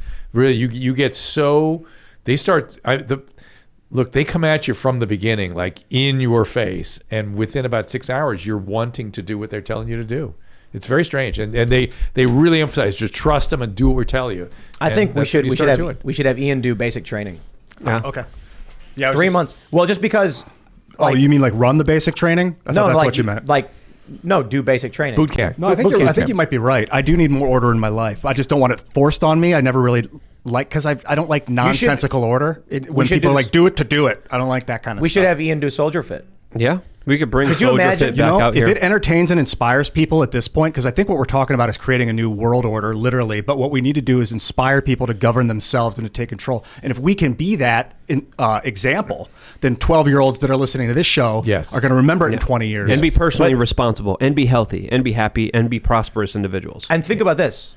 I think if we do Soldier Fit and have Soldier Fit come down, and Ian, you did it in the mornings. Yeah. Then it's like, what, 3 months? Ian's going to be ripped. I'll do it with you. Yeah, I was thinking about doing that today. Oh, gladly, yeah. I don't want to cut my hair off. I'm bringing another trainer. Don't worry, it'll just be a quick snip. But you don't have to. But I'm bringing another trainer here, and you're welcome to join me. I'm going to be doing I'm just saying, here. like, Hell yeah. imagine Ian ripped, pumped full of testosterone, talking about DMT. Yeah. He's going to be like, you got to do it. Yeah, I need to get people to take me seriously, man. That's one way to do it, is to get strong. I mean, it shows that you're dedicated, and that speaks without words. Discipline. Yeah. Yeah, I think you should do Soldier Fit. Yeah, I mean, absolutely. you know, I'm out skating every day. Half the crew is out skating, and you know, it's keeping us fit. We're doing a big trip tomorrow. Ian, you got to get basic training. I did 20 push-ups earlier. I've been looking at myself on the castle, and I'm like, God, I look so skinny, and my posture, like, my neck is forward. Hey, my staff is freaking out because apparently your website is sending everybody to an old TV show I did 14 years ago called Life Changer, as opposed to my YouTube channel, which is where we're trying to send everybody. Yes, your dear wife corrected that, okay. and I had Dane fix it for us. We should be Thank right you. on I've track. got like all of a sudden Where was I got that? In the description? In the I think in the description. description. Yeah. But Dr. Drew, if I could ask you, you've been in the public light for a while, Yes. especially in the medical field. What do you think is one of the biggest misconceptions or like misnomers or things people usually get wrong when it comes to, you know, medicine or personal health that you always see as a continuing trend? Well, oh my God, there's so many things. Yeah. One thing that I've been harping on like crazy, and this is not pertinent for everybody, but it's pertinent for all the homeless people, and it's pertinent for all the crazy drug policies we have had there, which is that addiction, substance use disorder, is a progressive illness. It ends in death. So even if you have a heroin injection site where the nurses are administering the heroin, those people will still progress, and they will have more increased brain problems, behavioral problems, medical problems, and they will die. So this is the part that everybody keeps missing. Meth ends in death. Opiates end in death. And that's it, period, no matter how they're getting the drug. Now, you may be able to sort of change the course a little bit or the timing difference, but overall, it's a progressive illness. And that's one piece that drives me crazy. Yeah. There's other things that I think people are unrealistic about. Even I was, I got to say. I remember I was getting a physical one time, and it was like the third time I'd come in, my blood pressure was a little high, and I'm like, oh no, I'm going to run some more. I'm going to get out there, run a little longer. I'm going to watch my weight. And she goes, this one physician leaned into me, and she goes, you can only outrun your genetics so long. And I thought, oh my God, she's so right. I need to take a medication. And that there are things as you age that you just have to stay ahead of. And we can extend our life abnormally with medical treatments. Stem cells. I'm not talking about stem cells. Those are anti-inflammatory. I'm talking about me taking 2 antihypertensives. I'm talking about me taking a cholesterol medication. That kind of stuff. Once I sort of got out of my denial. We talked a little bit about this before the show. What do you think about NAD? You know, love it. I take nicotinamide riboside every day. For those that aren't familiar, NAD therapy, like IV therapy, it's nicotinamide adenine dinucleotide. It's hitting the oxidative state of the cells, and it may affect aging, it may affect a lot of things. I don't know what you're doing, you know, how often you do it, and how good that is. We get it. We have no clinical data on that, but the biology looks very good, and we do use it in alcoholics in early recovery, and it does help them recover very fast. I heard that. Yeah, it's So a calming mechanism. Since we got COVID, you know, Joe Rogan talks about doing NAD quite often. Yep. We've done it regularly, and not nearly as regularly as say someone like Joe does, but we get it, you know, frequently, and all of my vitals have dramatically improved. There's something to it. Is there a downside? Is there a risk? You know, as you know, risk reward is always a thing. By the way, this is something that risk reward analysis was something completely abandoned during COVID, strangely enough. But risk reward is about medicine, and there's a lot of things that look good that may have a downside. So I always worry about, until we have enough data, enough experience, I always worry about the potential risks. They say that it triggers like cellular regeneration. Is that maybe the case? Well, I think what it does is it creates the sirtuins. It helps grow sirtuins. I think it does. What is it? 3 and 5. I can't, but I know the whole sirtuin story is part of the story, which may help with the aging. Yeah, the sirtuins measure the energy in the mitochondria. So when the cell divides, if they make sure there's enough so that the cells don't have to clip off the end caps of the chromosomes, telomeres, and so they don't age. Essentially, we think. I mean, again, these are very complicated. So you're saying that if I keep getting NAD, I'll live forever? We'll see. We'll see. I heard. I will. You won't. I heard if you have cancer, you should avoid it because it goes to your cancer cells and builds helps them up. Also, could be. So there's a lot of different prostate theories cancer. out there. You know, I'm a cancer patient. I had prostate out 12 years ago. And What about good times. keto for cancer patients? Have you ever looked at? There's some data looks good, but again, this is all on the margins. We have things, we have treatments, we have data, we know what we're doing with certain stuff. There are things that you can do maybe to help things out. And I remember when I had my prostate removed. I didn't want that surgeon to be giving me any keto nutrition advice. I wanted him to take out the effing prostate without affecting the pudendal nerve to the penis. That was important to me. Sounds very important. And I sat down and I said, "How many of these you done?" He goes, 1,100. I go, "How many complications?" Because a lot of complications with these up. He goes, 0. I said, "Let's go." Do you do meditation? A little bit. I have. Do you look into the placebo effect? Do I believe in the placebo? Yeah, effect? they say that. I've heard that it's like effective, and they don't. Really know I did years and years of psychotherapy, a certain kind of psychotherapy, and in that psychotherapy, I was in a very deep state with this therapist. It was like very emotionally focused therapy, and so those kinds of deep interpersonal states are extremely renewing to me.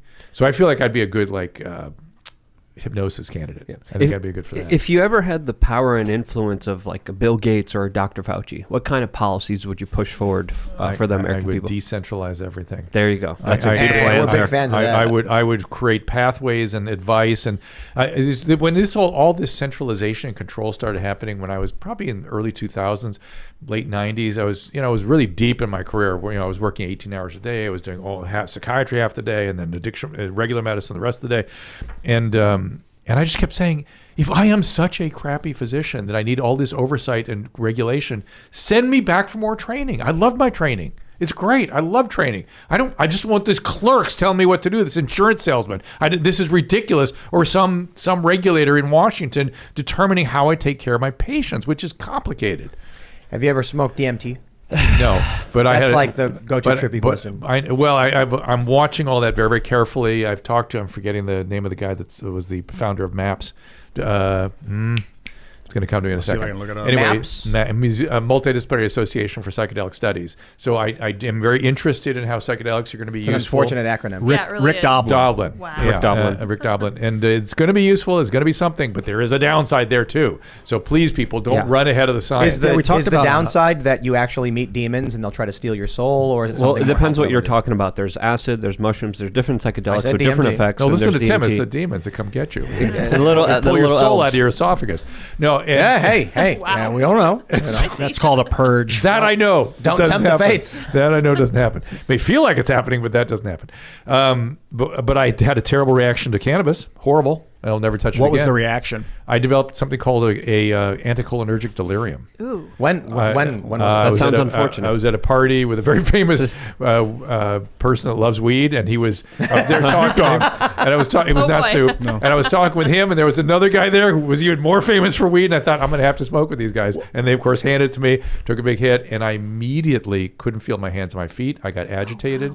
I couldn't see, and I had to go outside, and it was the most uncomfortable, miserable feeling in my entire life. How long did it last for? that was It lasted about 4 hours. That was an overdose. But the syndrome was anticholinergic. I had photophobia, I had dry mouth, I had all the usual. Hell yeah. It's what you get from taking a whole fistful of Benadryl. But I think that's and I had only misery. the thing about Misery. THC is getting high is an overdose. That's the problem with the stuff, and people don't. I think most of society thinks that's the purpose of it. But a tiny bit where you don't even know what's in you, I had one hit.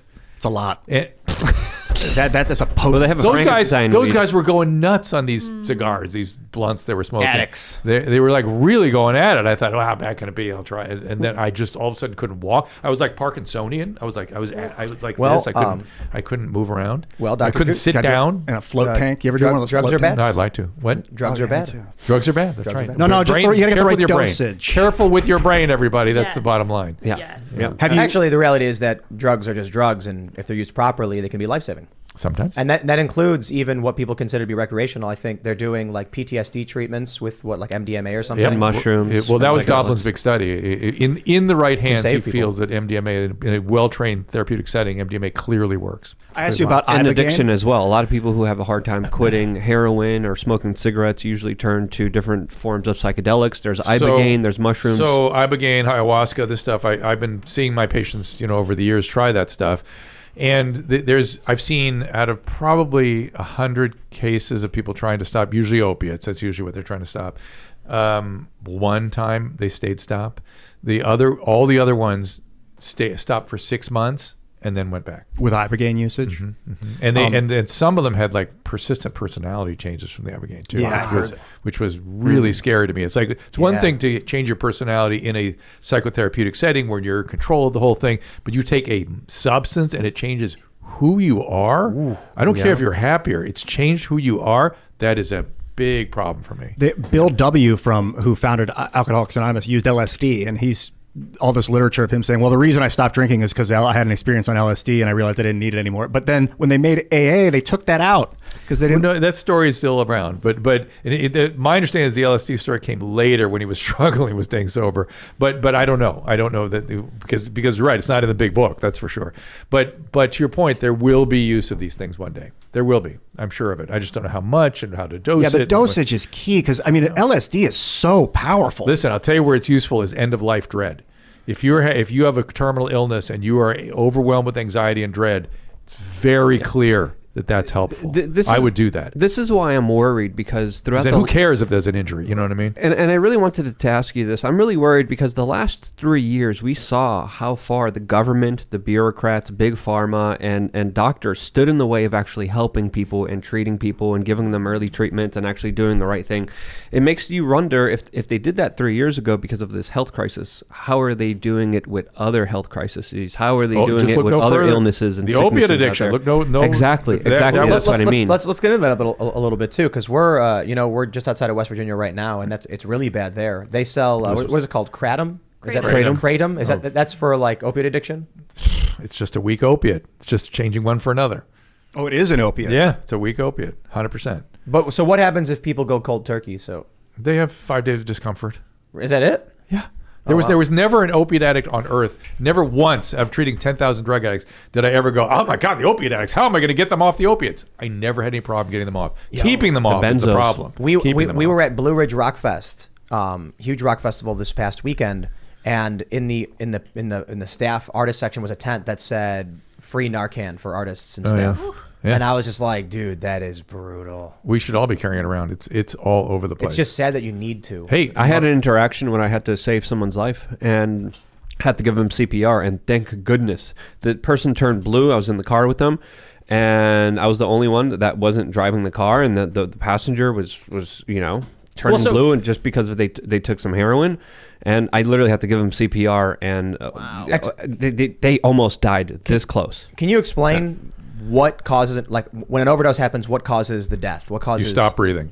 Yeah. Is that all it is? Yeah. I had to give CPR and literally push air into their lungs. Why do you stop breathing? It Because it suppresses the respiratory drive. And if you add a benzodiazepine to it, it really is very much does it. And then combo. they literally turn blue. Right. Yeah. What does Narcan do? Narcan, it saturates the opioid receptor sites in the brain and just pushes the opiate away, and you wake right up. In fact, you go into acute withdrawal. It's it messes extremely with painful, your- right? It's painful for people when they get hit with Narcan. Because they go into withdrawal. They go right into withdrawal. They get very agitated. And I heard it's really bad for your organs as well. No. Okay. I've heard wrong. Yeah, it has some hepatic stuff, but no. Is Narcan would be used even in the case of like an opioid pill overdose as well? Any opiate or opioid. Anything. Wow. It works, boom, pow. Right Is away. Narcan an opiate? No, it's an opiate blocking. Well, it binds at opiate receptor sites. It's not an opiate. Opiates are poppy derived. Right. That's technically what an opiate is. Wow, all of them are? Opiates. Opioids are synthetic. So fentanyl is a synthetic drug. Does the human body produce this naturally? Endorphins. And then these simulate that and flood the site? Yeah. I mean, I thought we went into Afghanistan for the poppy, and it's almost laughable, but like... We don't need it. We got fentanyl. So then what explain fentanyl. Fentanyl is a super hyper powerful synthetic opioid. Super powerful. And it's being manufactured in Mexico and brought up here by it's being put in everything. So kids are dying accidentally. People that aren't even drug addicts are dying. I heard a story recently that a woman like found a bag and then opened it, looked inside, and just passed right out. Yeah, those kinds of stories I think are apocryphal. I really do. I through the skin and the inhales. I don't know. Wouldn't take too much of that. But you take a Xanax pill that is really in fact fentanyl and it gets under your tongue. Boy, that is bad times. You just die, right? Mm-hmm. You stop breathing. Crazy. Is it addictive, fentanyl? Oh boy, profoundly. I mean, the heroin addicts prefer it now. They prefer, that's what they go to. Now, we have all the heroin addicts because we created all the opiate addicts when we were over-prescribing, right? Yep. We just let people have whatever they want. Pain control is what the patient says it is. But we were sanctioning doctors like me for inadequate treatment of pain because I got in trouble repeatedly for not giving opiates to my heroin addicts in withdrawal because they were uncomfortable. Wow. That's how insane it was. And that was the Joint Commission, that was the Department of Mental Health, that was California Medical Association, that was the VA. It was ridiculous. How does tolerance buildup happen? They think the receptors just change either their configuration or their biology slightly. You need more and you more. need more to get the same effect, essentially. And then so even though you're not feeling the effect, it Yeah. still is the same threshold for death from overdose? For the most part, the respiratory, you don't get tolerance to that stuff. Yeah. Certainly not with fentanyl. And by the way, again, it's the deadly combo is the benzodiazepine and the opiate. And what is that? What is that? Valium-like drugs. Ativan, Valium, Klonopin. I think they're taking Ativan off the market. We saw what happened to Jordan Peterson. Yeah. You know, Well, that was What a was he super taking? Benzos. Benzos. Klonopin. That was a super complicated situation he was in. Super complicated. What happens with the opiate and the benzo? They're synergistic, so you can take a small amount of opiate and a small amount of benzodiazepine, and you're not breathing. Wow. Synergistic. So it's not additive; it's multiplied. They're Different receptor. It just multiplies it rather than adding the effect on respiratory suppression. It's like the opium wars, but done internally inside of the United States by Big Pharma. Well, no. Well, look, the opiates. Look, it's China sending it to the cartels. that's what I said. It looks to me like what England and America and the United States did to China in the 19th century. What were you saying, Ian? The opium wars? The opium wars. Yeah. It's a long game, and the opium wars never ended. It seems like it, doesn't it? And we're not fighting it. We're doing nothing. We're just like That's what I mean. We're letting people die. To me, it's more of an inside job than it drives me anything else. crazy because these people whose brains are not working right. They don't. When you get them well, they're like, "Who left me like that? Who did that to me?" Of course I wanted to keep doing it. I was a drug addict. And when you get them out, you do it's hard to get them out of it. You need a unified team. One person can't do it. You need a team of people, and just let them do it. They will die. And now on streets of Los Angeles, it's 6-7 a day. Wow. What would be an example of someone suffering that you help or a group of you help? How would I do it? Yeah. You watch Celebrity Rehab, sort of where watch Celebrity Rehab. I mean, several of those people were created during the opioid crisis. Like Jeff Conway was the poster child for the opioid epidemic. And it's not just China. I would just say, the United States government has a history of importing drugs into the United States in order to, of course, cripple poor populations. One last question, because I think we're going to super chats. Do you have any comments on seed oils? Because there's like a whole bunch of personalities, a whole bunch of people talking about studies saying how seed oils are inflammatoble and bad for you. I'm a huge fan of, oh my God, I'm blanking on her name now. She wrote a book called Deep Nutrition.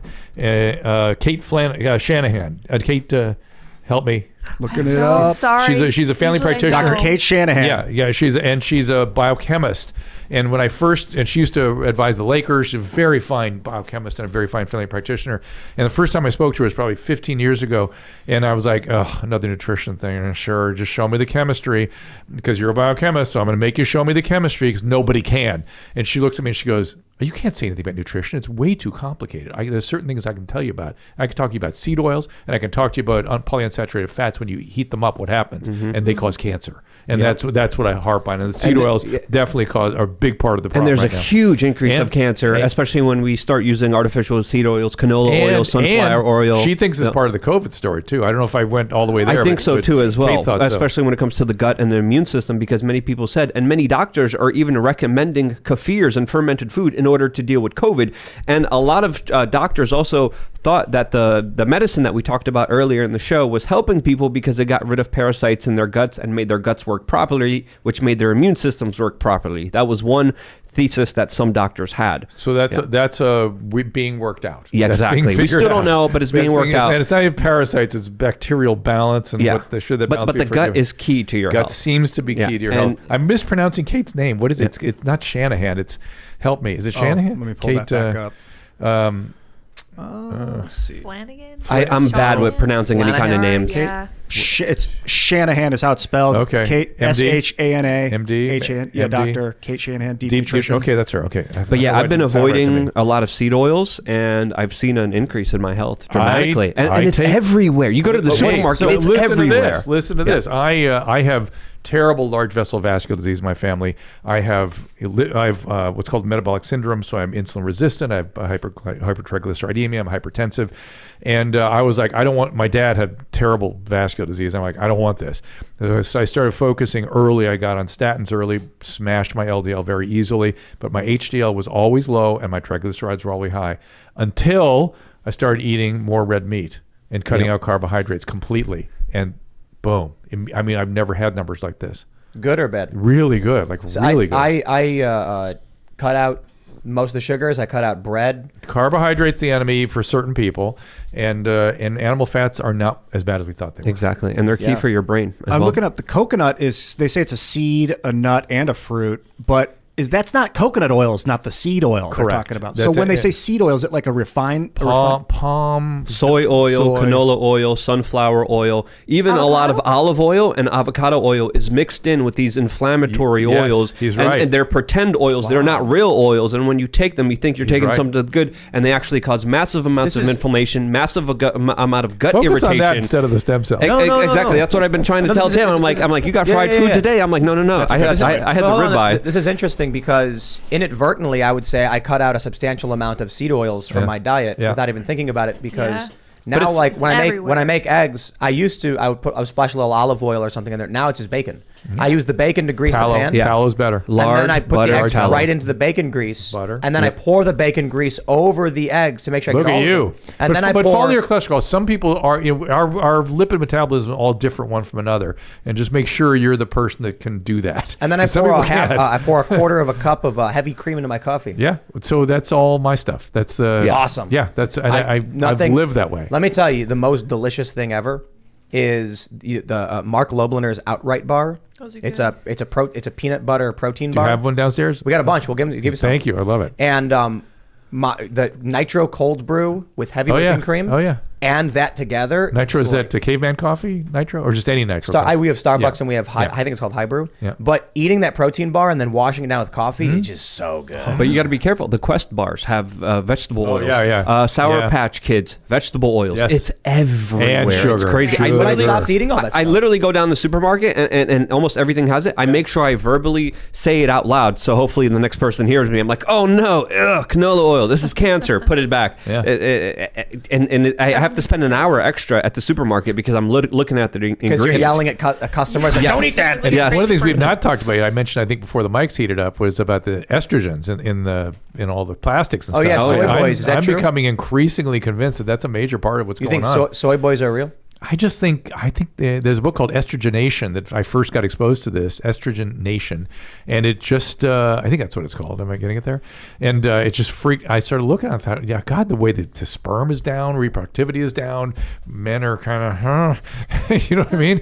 Kids aren't having sex anymore. What the hell? Soy boys. Bill Gates has man boobs. He eats fake meat. What do you think? Of course, obviously. It's Estrogeneration. Estrogeneration by Elizabeth Wurtzel. Oh, this was what? That scares me. So what I'm going to do is I'm going to eat a whole pack of bacon for breakfast every day from now on. I've heard that it's the stuff that they're spraying. Fasting and fruit is good too. No, fruit's fructose. Fructose is bad. No, limited amounts. Fruits are good. Limited amounts. Fruits are good. I've heard with berries. Soy, a lot of it's what they're spraying on the soy before harvest. That's glyphosate. Yeah, we got to go to Super Chats. And pesticides. We're going to go to Super Chats. We haven't talked about fasting yet. We will. If you haven't already, would you kindly smash that like button, subscribe to this channel, share the show with your friends, because ladies and gentlemen, they're censoring us. Really? Back to the medical stuff. Well, if you want to hear where the really stuff is that gets censored, come watch my stuff. Yeah, absolutely. Where can they find you? You finish first. Oh, yeah. People have been saying that they're not getting notifications, and so if you want to help us combat that, then you guys can be the notification and just share the video. We're going to read super chats from all you guys. So find me at dr.com for all the pods, and then dr.tv for the Tuesday, Wednesday, Thursday, 3 o'clock Pacific time streaming show. But that Wednesday, 3 o'clock Pacific time show is the one where I'm interviewing all the physicians that have been silenced. We're talking to them in great detail about what happened and putting it all together, trying to figure out what happened here. And I want to say, now that you're here and you're on the spot live, we got to have you come back with Adam Carolla, because that would be like a millennial grand slam. We all listen to Loveline, with you guys. He's hilarious, man. So that'd be really awesome. But let's read super chats. People have questions for you. Here's the important one. War Chicken Apoyo says, Dr. Drew, are you a real doctor or a love doctor? It's kind of a greeting from the old Loveline days, because people get confused about what I am because I do a lot of interpersonal stuff, and so they think that I'm one of these TV doctors. No, I've practiced medicine for many, many, many years. General medicine. Agamemnon's gym bag says the Lotus Eaters found the people accusing you of stealing their spoons. Look into spoonies and spoon theory. I don't trust you. I don't know what that means. I have no idea what That's that means. That's a weird trick. But by the way, I also exist at your mom's house with Tom Segura and his wife Christina P. I have a new streaming YouTube channel there. The show's called Dr. Drew After Dark, which is sort of an incarnation of Loveline. Oh, cool. Yeah. Oh, I love those guys. Dr. Drew After Dark. And so I'm part of that world. I go to Austin every 6 weeks and work with them. Who was that female? Do you guys have a female doctor on the show, Dr. Judy or something? Was she around that time? With us? Yeah. No, they were trying to compete with us. I see. So maybe they were on at different times. Yeah. Yeah, spoon theory is a real thing, Tim. You should look into it. What is it? A metaphor describing the amount of physical and mental energy that a person has available for daily activities and tasks. Huh. Well, I got way too much. Freud believed that. Freud believed there was like a unit of mental ability, mental sort of almost like he had sort of a steam engine kind of model for the human brain. And you can increase it, I'd imagine, right? I imagine, yeah. I don't necessarily adhere to that, but I tell people I don't have the bandwidth for it right now. It's a new term I use. Maybe it's a little technical. I have to too get much. older. I wake up bandwidth shrinks. I wake up 7 a.m. I'm working by 8 a.m. I finish work around 11 p.m. and then I stay up for 2 hours watching TV shows. I've been watching Breaking Bad. And then I only go to sleep because I know I have to. Huh. I'm like, if I don't go to bed, then You love your work. Your work is your play. There's nothing better than that. But I just mean, people like accuse me of drugs or something, and I'm like, just coffee. How many hours a night of sleep do you need? Me, at least 5.5. Yeah. So some people need 4 or 5. Most people need 8.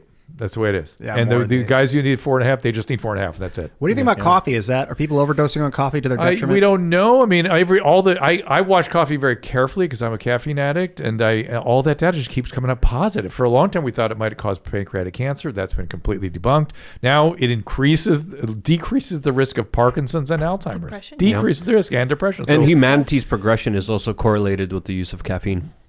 Really? I like that. See, if no civil war, we're going to get better. These guys are not depressed anymore. Back when clean water was hard to come by, they would drink beer, and when they got coffee, they started drinking coffee instead, and that was when the Enlightenment came. Ooh, I like that. Maybe we're going to have a new. I was also saying before the mics heated up that when Alexander the Great's empire fell apart, Stoicism came up, and it's just interesting how Stoicism is coming into the sort of I want to consciousness. What is it exactly? We got to read super chats. Okay, go. We got Red Muskrat says, please stop referring to yin and yang and good and evil. It's more still and moving. A puddle of water is yin, a tsunami is yang. Both are water.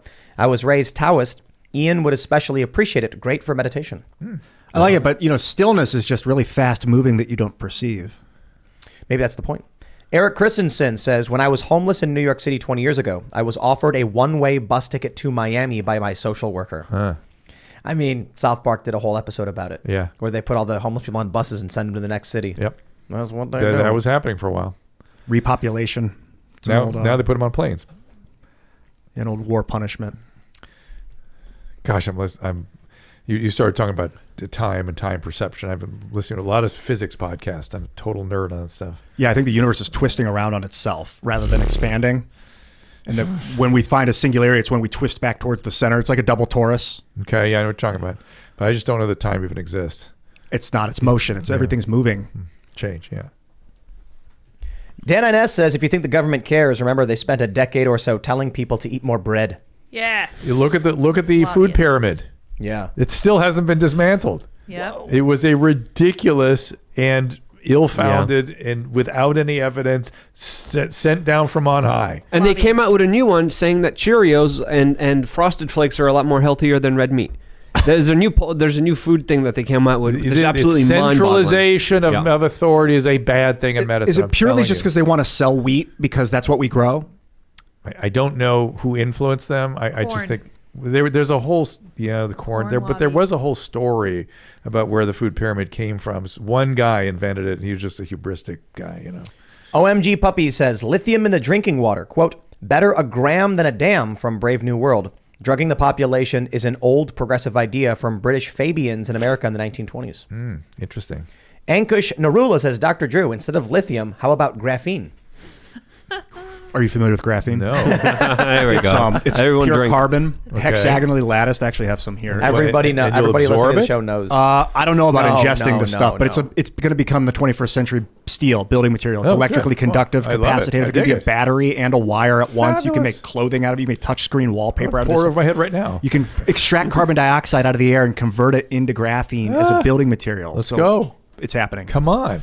DB says, seeing what happened to Tommy Loren today, it's bad. Yeah, a civil war is here, IMO, and most don't see it and don't believe it. What happened to Tommy Loren? I don't know. I just I'm saw looking it up. chaos at one of her. She was giving a speech, and there was they said violent protest outside, and I heard people yelling. Whoa. Did they get to her? I don't know. I don't think so. I imagine it would have been the topic, the headline. Someone look it up. We'll see what happens. Awful. I'm getting my mood's elevating though as we talk here. It's better. It's So gonna much talk about better. time and space, Graphene and emotion of entropics.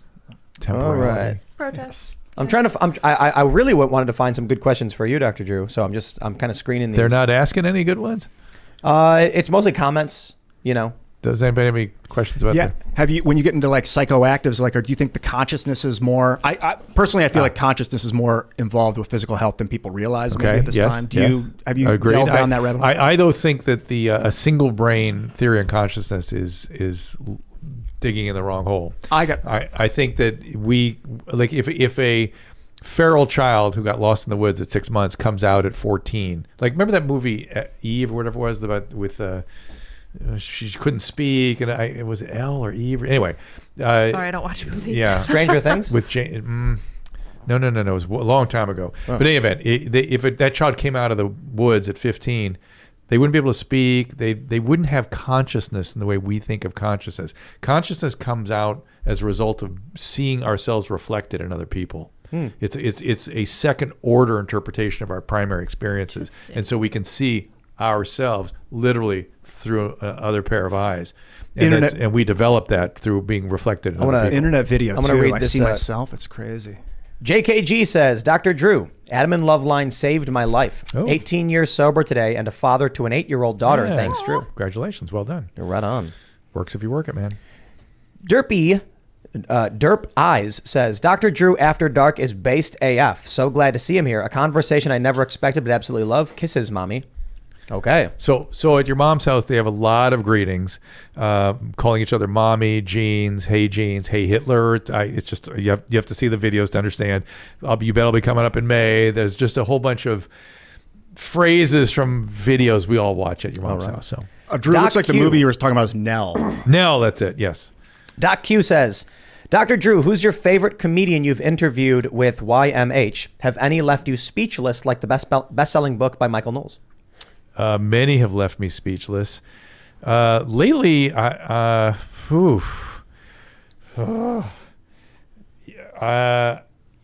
Christina P. I did work with for a long time, and I just really liked the way her brain. She's so smart. She's one of my favorite interviews. And most recently, Tony Hinchcliffe from Kill Tony, which is up right now. You can watch him. And the Skank guys, like Luis Gomez, those are interesting guys. Legion of Skanks. Legion of Skanks. I went on the Legion of Skanks, and I was like, I would talk about a fish out of water, but I loved it. Dave Smith, he's part of that. He was on the show last week. Yeah. Jen Desai says, I'd like to know what Dr. Drew thinks about transhumanism and how it applies to the new executive order on advancing biotechnology and biomanufacturing. And what they have to define what they mean by transhumanism. Well, it's a variety of things. I mean, you're familiar I know. with it. What do you think about Neuralink? You want to get the chip hooked The into your biggest brain? problem with that is it's never going to work because first of all, they have to be replaced regularly, and secondly, if you drill a hole in somebody's skull, no matter how small, Neck. What do you mean neck? They're gonna feed it up from the neck? Yeah. Really? Is that their plan? I'm pretty sure that's what they did with pigs or whatever and monkeys. And there's very, very thin wires that just rest on the nerves. And it's anything it's touches brain, it kills cells. Anything. So you're putting repeatedly. Wireless. If you could do it wireless, then you're using magnets and stuff. Then we have that. We do that. Yeah. That'd be fine. Electroencephalograms. No, we do for treatment, transcranial magnetic stimulation for treatment of depression. Oh, yeah. You say it can't be done. No, I can't be done with it can be Current done. technology. No. If they use magnets and magnetic fields, then I'm all in. Well, It'd be very I'm just interesting. saying, like, we may eventually develop a technology for some kind of conductor that wouldn't kill the brain that allows data transmission. Then I'm in. by Then I'm in. contact. Like But pure they've carbon. been, You're they've in. been. You're in. No, I'm into that. I you think. plug your brain into the machine. Would I do it? As long as it didn't take over, like intermittently, I think How it'd be very would you know? interesting. Yeah, right. It's like in Star Trek. Well, right now this thing's taken over. You know, I lost my phone in the way I left it in the car before I went over here. It's the weirdest feeling in the world now. When you lose your phone, you feel completely naked and lost. Dude. It's Oh, crazy. here, this is a good one from Diane Reynolds. What are Dr. Drew's thoughts on mass psychosis? Oh, mass formation psychosis. So, all right, you ready? I think we're experiencing it heavily with the cult of the liberal establishment. There's something going on, that's for sure. So this, again, I'm so bad with names. This guy, what do you call him? He's from Belgium. He's a psychologist. Belgian. There we go. Belgian psychologist. It's too late at night. Wasn't spitting it out. Yeah. Belgish. Flemish. Yeah. He came up with this notion of the mass formation psychosis. The idea is if you have lots of free-floating anxiety, very limited social connections, and lack of meaning, that it's very easy for people to get swept into things, swept into movements, and most particularly into sort of tribal movements that include rituals like wearing a mask.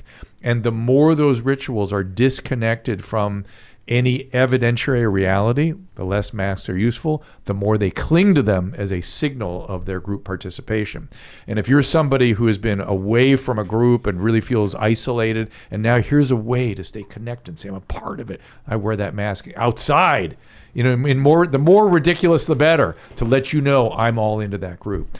And this becomes rather psychotic, right? It becomes histrionic, it becomes hysterical. I said at the very, during Trump's, I guess probably 2 or 3 years into Trump's administration, I kept saying, there's something going on where people are becoming histrionic, they're becoming psychotic. If you had come to me 6-7 years ago and said, kept talking about Nazis, and you're seeing Nazis everywhere, and told me that there was a Russian operative in the Oval Office, I would put you in the hospital. 5150? That is a psychotic symptom. And there's these free-floating and then the paranoia is on the other side, these paranoid conspiracy preoccupations. So there is definitely the circumstances that can set up a mass formation. There is definitely psychotic symptoms flying around. And back when I wrote a book about narcissism 15 years ago, I wanted to put a chapter in about what happens when narcissists get stressed and how they form mobs and then start using guillotines. I wanted to look at other examples in history. Only thing I could find was the Aztecs and pre-revolutionary France. And France being the best example of how we treat kids, very similar in pre-revolutionary France. How we traumatize kids, sexual abuse, physical abuse, abandonment, neglect. Massive pandemic of that creates a lot of PTSD and narcissism and cluster B personality disorders, and they tend to form mobs and act out their aggression collectively like that with scapegoating. I wonder if Hitler was one of those too, because he was pretty beat up in World War I. No, it wasn't just him. The whole country was beat up in World War I. So there was this trauma. And so the scapegoating became the Jews. I think based on what I've seen, how people I think mass formation psychosis. Something like that. They may not be the exact construct, but it's a pretty good one. I'm like, there are people that I've known my whole life. They've literally gone insane. Yeah. And there's no other explanation. Insane is exactly it. Like the things I see them posting online, the things they've said to me, I'm like, you don't live in the real world anymore. Yeah. It's really strange. But you say like seeing Nazis everywhere. It's actually like what we actually see in mainstream conversations. They still believe the Russia hoax. Yeah. There are still it's a world that was crafted upon a false reality, and maybe it's because of the media. Well, the media has been inflaming it for sure. Social media has been inflaming it. But think about this. Someone today, their whole worldview is built upon 6 years of fake news. Yeah. 7 years, I know. starting with Trump's campaign, Russia hoax, and all that stuff. Yeah. And one by one, their worldview is built upon how do you go back 7 years to correct someone's shattered psyche? You can't.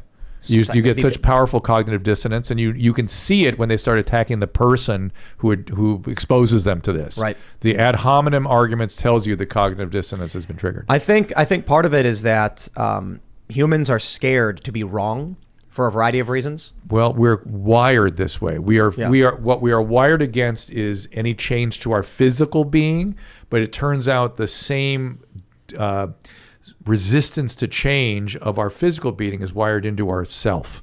The self can't be changed, and part of the self is our belief system. I read this a long time ago, and I don't know exactly what it was. It's been too long, but it's that our mind is developing until about the age of 24. Is that right?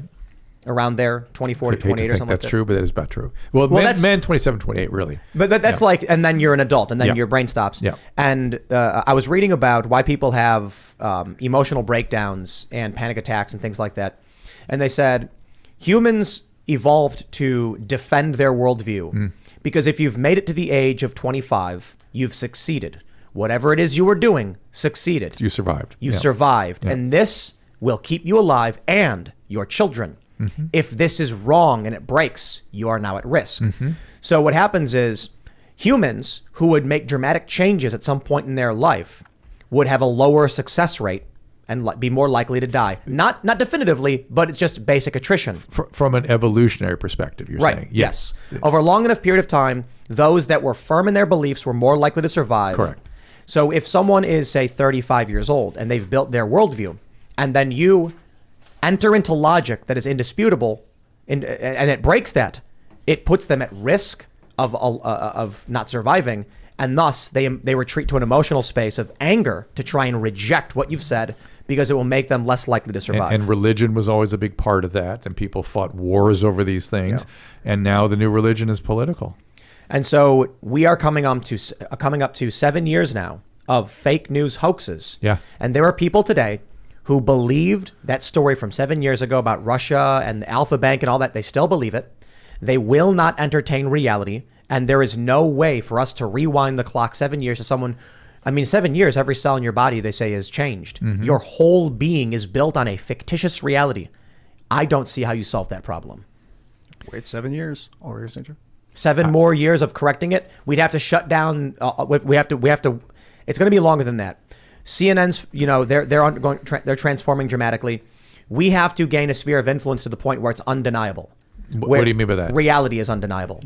Who needs a sphere? You need to have a sphere of influence? People who are not psychotic. People are connected to reality. Yeah, yes. Yes. Concentric spheres. Yes. Need to gain control over and I don't mean any one person centralizing control. I'm saying the systems of influence need to be overwhelmingly run by those who are in objective reality. That is, the Russiagate stuff was a hoax. Trump wasn't a Russian agent. There's not Nazis everywhere. The total amount of white supremacists in the country, according to, I think, the ADL, I'm not sure, it's like 10,000 people, not several million like the media is lying about.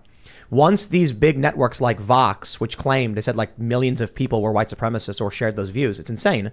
Once they lose influence and stop this, then these people who are experiencing mass formation psychosis might be forced out, rather painfully, I might add, but it's the only way.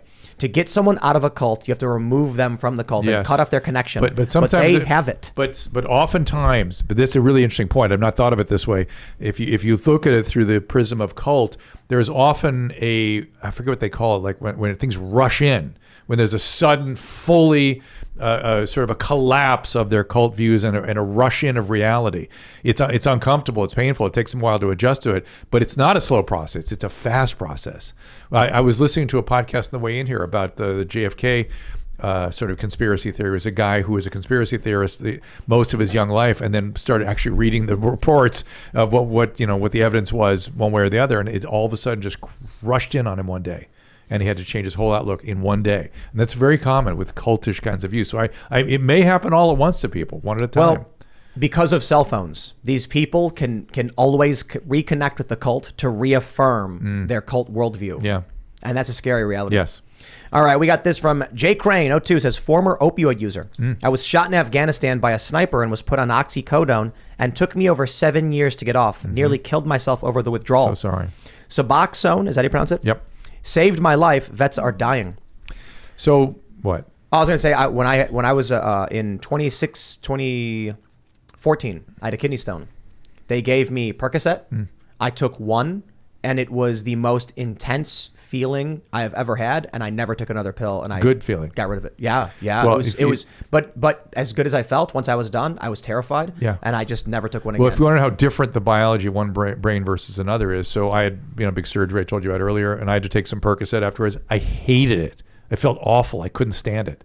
Really? That's different Yeah. biology. I got to tell you, don't like Percocet. it was indescribable, the feeling. Yeah, a lot of people. goodness. My opiate addicts can't believe that I didn't like it. That's like incomprehensible to them. I would describe it as like a sharp, good feeling, acute.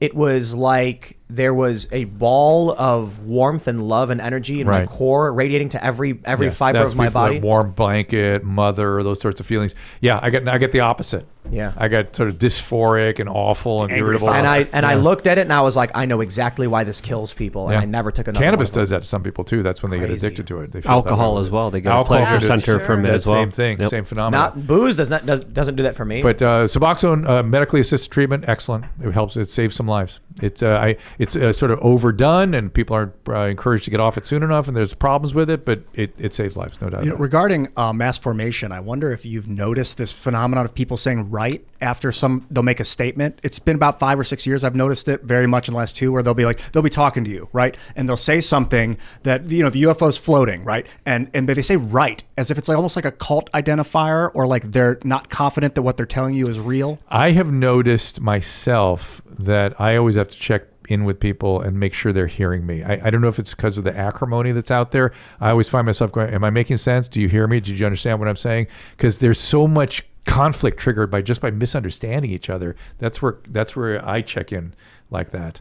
So there's like a fear, like a sociological fear that people the They aren't individuals hearing not being us. They're not heard? hearing us. I notice, I've been studying French lately, and they're very big on saying, tu vois? Do you see? Do you see? Constantly they say that. And it caught my ear, because when I studied French when I was younger, I didn't remember them saying that. So it's happening there too. Interesting, right? Yeah. Hey, by the way, the People French have been very intriguing. I don't know if you've been following what happened there.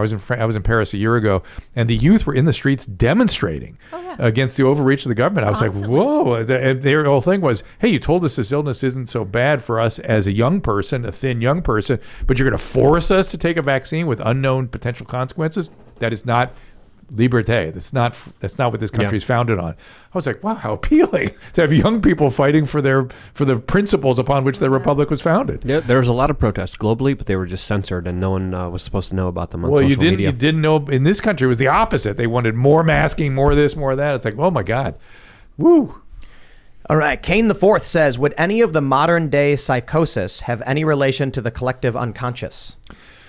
Well, first you have to say, is there a collective unconscious? I believe there's a collective something, for sure. And the collective something has been going in a certain direction lately, yes, and it has contributed to this general whatever this is. Yes, for sure. I don't. It's not even a collective unconscious, but it's certainly a state that we are all in. It's brain entrainment. Have you heard of this entrainment phenomenon where external stimuli will alter the way that the brain functions? Yeah, it does. But it's really, look, we've scared an entire world. We locked down a world. It's just unthinkable things we've been through. Of course there's going to be effects on it. But it started before this, though. I mean, you're right. It started 6 years ago with Trump. It's like all Trump derangement or something, or that triggered it or started it or something. And now it's not Trump anymore. It's become a general derangement syndrome. Well, that also, affects everything. I think there was an Obama derangement syndrome too. I remember some of the weird stuff people would send me about him. I was like, come on. And then it escalated with Trump, and then it really went wild during COVID. All right, everybody. If you haven't already, would you kindly smash that like button, subscribe to this channel, share the show with your friends. I can look at the analytics we have for this show, and I can clearly tell something has been going on, especially this past week, especially today. And we're getting a ton of messages from people who are saying they can't find it in search. The notifications aren't popping up. Some people say they've watched every episode since the show started, and this is the first time they haven't got notifications. I ruined Tim Pool. I came Not on you. Timcast. Timcast, I did it. He Well, I is put the final grown new. There you cap go. on it. There you go. Well, I ended it. The Phoenix rises, brother. If you want to help out, you can be the notification and just share timcast.com, where the live video player goes up every night on the homepage. Because maybe they'll censor the YouTube link or something, who knows. But sharing the video player and the channel encouraging people to watch it if you do like it is the most powerful thing you can do. You can follow the show at Timcast IRL. You can follow me at Timcast. Dr. Drew, do you want to shout out anything? Yeah, I do. My wife produces my streaming shows with our webmaster Caleb Nation, and they were all over me like, "This is so amazing! You're at the Timcast. You make sure you talk about the shows." So I'm a bad promoter. So let me try to do my best here, which is we do a streaming show on Tuesday, Wednesday, and Thursday at 3:00 Pacific time. Our Wednesday shows I think will be very particularly interesting to you people because I'm there with Dr. Kelly Victory, who's one of the people that have been silenced and deplatformed. We don't always agree on everything, which is what makes it interesting. And then she and I interview the people that have all been Jay Bhattacharya and Melo, all the names you've heard. We interview them all of them, and really repeatedly as time goes on. And Adam and Drew, I have an Adam and Drew show. I have a Dr. Drew podcast. And then I have the Your Mom's House, Dr. Drew After Dark. It's all at drdrew.com, drdrew.tv. Please come on over. I'd love to see the Timcast rolled over there. It'd be fantastic. Yeah, it'd be cool. Yeah. Thanks for coming. Appreciate it. Do I have to go? No, we got to talk about terrain theory. Terrain theory. I was so depressed before. I will come back. We're doing a picnic tomorrow if you want to come out. No, I got to go to New York tomorrow. But it's like, this is not I'm so impressed that people come out here. I love that they come to you. You know what I mean? Far away. This is far away. This is far away. But we pay to fly people in. But they come, and to me, I wanted to be here, and I thought, wow, all these people come. That is a really significant endorsement of what you're doing. So congratulations. I appreciate it, man. Yeah, it's not you. Most people can't get people to do this. And I'm going to tell you this too. I mean, listening to Loveline every night when I was a kid, you've had a big influence on me growing up, and I think it must be weird for you. You know, you're older. You walk in, and the first thing I was like, "Hey, nice to meet you." I was like, I used to listen to your show all the time when I was a kid. Or my mom loves you, or my grandmother loves you, which is even worse. Yeah. But look, to me, it's I've had this extraordinary life. I've had this extraordinary clinical experience, this media stuff. Where did this come from? It was all just this serendipitous thing that happened to me. I never planned any of it. Are your patients like? Is it weird for them to like you're Dr. Drew and so I have two, all my medical patients I've followed for 20 years, and they're like, go get them and do your thing, they're all now in their 75 and plus, a lot of them are, so that doesn't bother them. On the addiction medicine side, I ran a big program in a hospital with very sick patients with Shelley and Bob and all the people you saw in Celebrity Rehab, and these patients would come in and they would say, I was watching this show and I realized I couldn't deny it any longer, and they're like, and you were there, and you were there, like Wizard of Oz. And then to a person they go, "Oh well, good, you can help me. Let's just help me. I want to feel better." And that was it. And so nothing ever really comes of it otherwise, which is nice. And so I live in a lot of very different worlds, and I am so grateful. So back to your point about making a difference, that's all I've ever wanted to do is make a difference, help people, and that's it. And to say that I've done that is, I'm very grateful. Well, this was a great conversation, and I think it also helped a lot of people. So thank you so much for coming on. I really appreciate it. Thank you for doing your research and co-signing all the stuff I was absolutely I was going on about. Yeah. And Tim, listen to him a little bit. Come on now. That's why he's here. Yeah, thank you. Appreciate that. My website is lukeuncensored.com, and man, I really love to talk about the health stuff. I wish we could talk about it more, and I think they censor it because it actually is really important and it helps a lot of people. I talk about it a lot and my own personal health journey in my latest video, lukeuncensored.com. Hope to see some of you guys there. And Ian, if you make a pledge right now, I will work out with you with a Soldier Fit. Danny from Soldier Fit, once a week, right now, every Friday. You in? I'm gonna need to look at the contract. Come on. Let me know. It'll be MMA, self-defense, training. It sounds phenomenal. That's the contract. I laid out the contract. As long as I don't get there and they're like, now run a mile. We'll figure it out. Hey. It's work, bro. Cardio is good. Yeah, there's a lot of things are work. I mean, technically, we're all working right now. I laid out the contract. It's simple. It's plain. Yes or no? Luke, and I'm totally into this. So. Yes, let's look into it further. Ian, Friday, I'm going to get buffed. Ian, think of the fans. I'm going to get ripped, and then I'm going to pick my girlfriend up and carry her around the room while we're having sex. We can make a video series about this. I want you to imagine right now how you looked when you were doing that training montage for the MTG comedy. So skinny and gross, and now, my neck. Imagine your neck just 3 times as thick. Dude. and you're just Russell massive- Brand. Russell- That's how Rusty Rockets got so hot, is because he's working out, taking care of his body. That's right. We Shout could do out a to video Russell. series. Think of the fans. I only hope that next time we get to talk about germ theory and terrain theory. And Terrain theory. terrain theory Probably being heard of it. Yeah, the germ theory is that there's a germ Yeah, that floats yeah. through the air, gets on you, and Yeah, duplicates. Whereas the terrain theory is if your body's in the right physiological state, the germ will proliferate. But if it's in a different state, the germ won't be able to proliferate. All right. Okay. Love you, man. Okay. And also, like Tim, Loveline really kind of helped guide me in my I was like 12, and I learned about sex ed. Well, and I started the show, really started because of HIV and AIDS. We weren't even calling it AIDS yet, and we didn't have a causative agent, but no one was talking to young people about it. That was really what motivated me to go do it. And I was deep in the AIDS epidemic during the time. And by the way, in terms of pandemics, that one had a 100% fatality rate. All never wrong. We'd tell people they had 6 months to live, and we were never wrong. Wow. Think how different that is than a 1% fatality rate. But anyway, and so it motivated me to come in. And the notion I had when I came, I was like 24 years old, and I thought, God, this stuff is so easy for people to understand. Just no one tells young people. They need to just understand it. This is what I would have wanted when I was 14. Oh, Right on. That was the thanks, idea. God. Love you, man. See you, buddy. Thank you Lydia. guys very much for tuning in this evening. This was an incredibly fun conversation with Dr. Drew. We will have to have you back. Please bring Done and Adam done. Carolla. Done and We were done. going to have him. He's super busy too. I know you are as well. Bringing him is not. You got to coerce him. And What's his favorite food? let me think of some things you can Okay. tempt him. We'll have like a Yeah. throne chair with everything like he likes, a cigar and like the right pizza. Yeah, there might Good be whiskey. something. We'll have a little crown you can put it on. There might be a way to do it. Yeah, I really would love to have Adam and you together, and I would too. We should reprise this for sure. You guys can follow me on twitterminds.com at sourpatchlids as well as sourpatchlids.me. We're going to have a picnic tomorrow, so I hope y'all have a really good weekend. Thanks for hanging out, and we'll see you all on Monday. Bye, guys.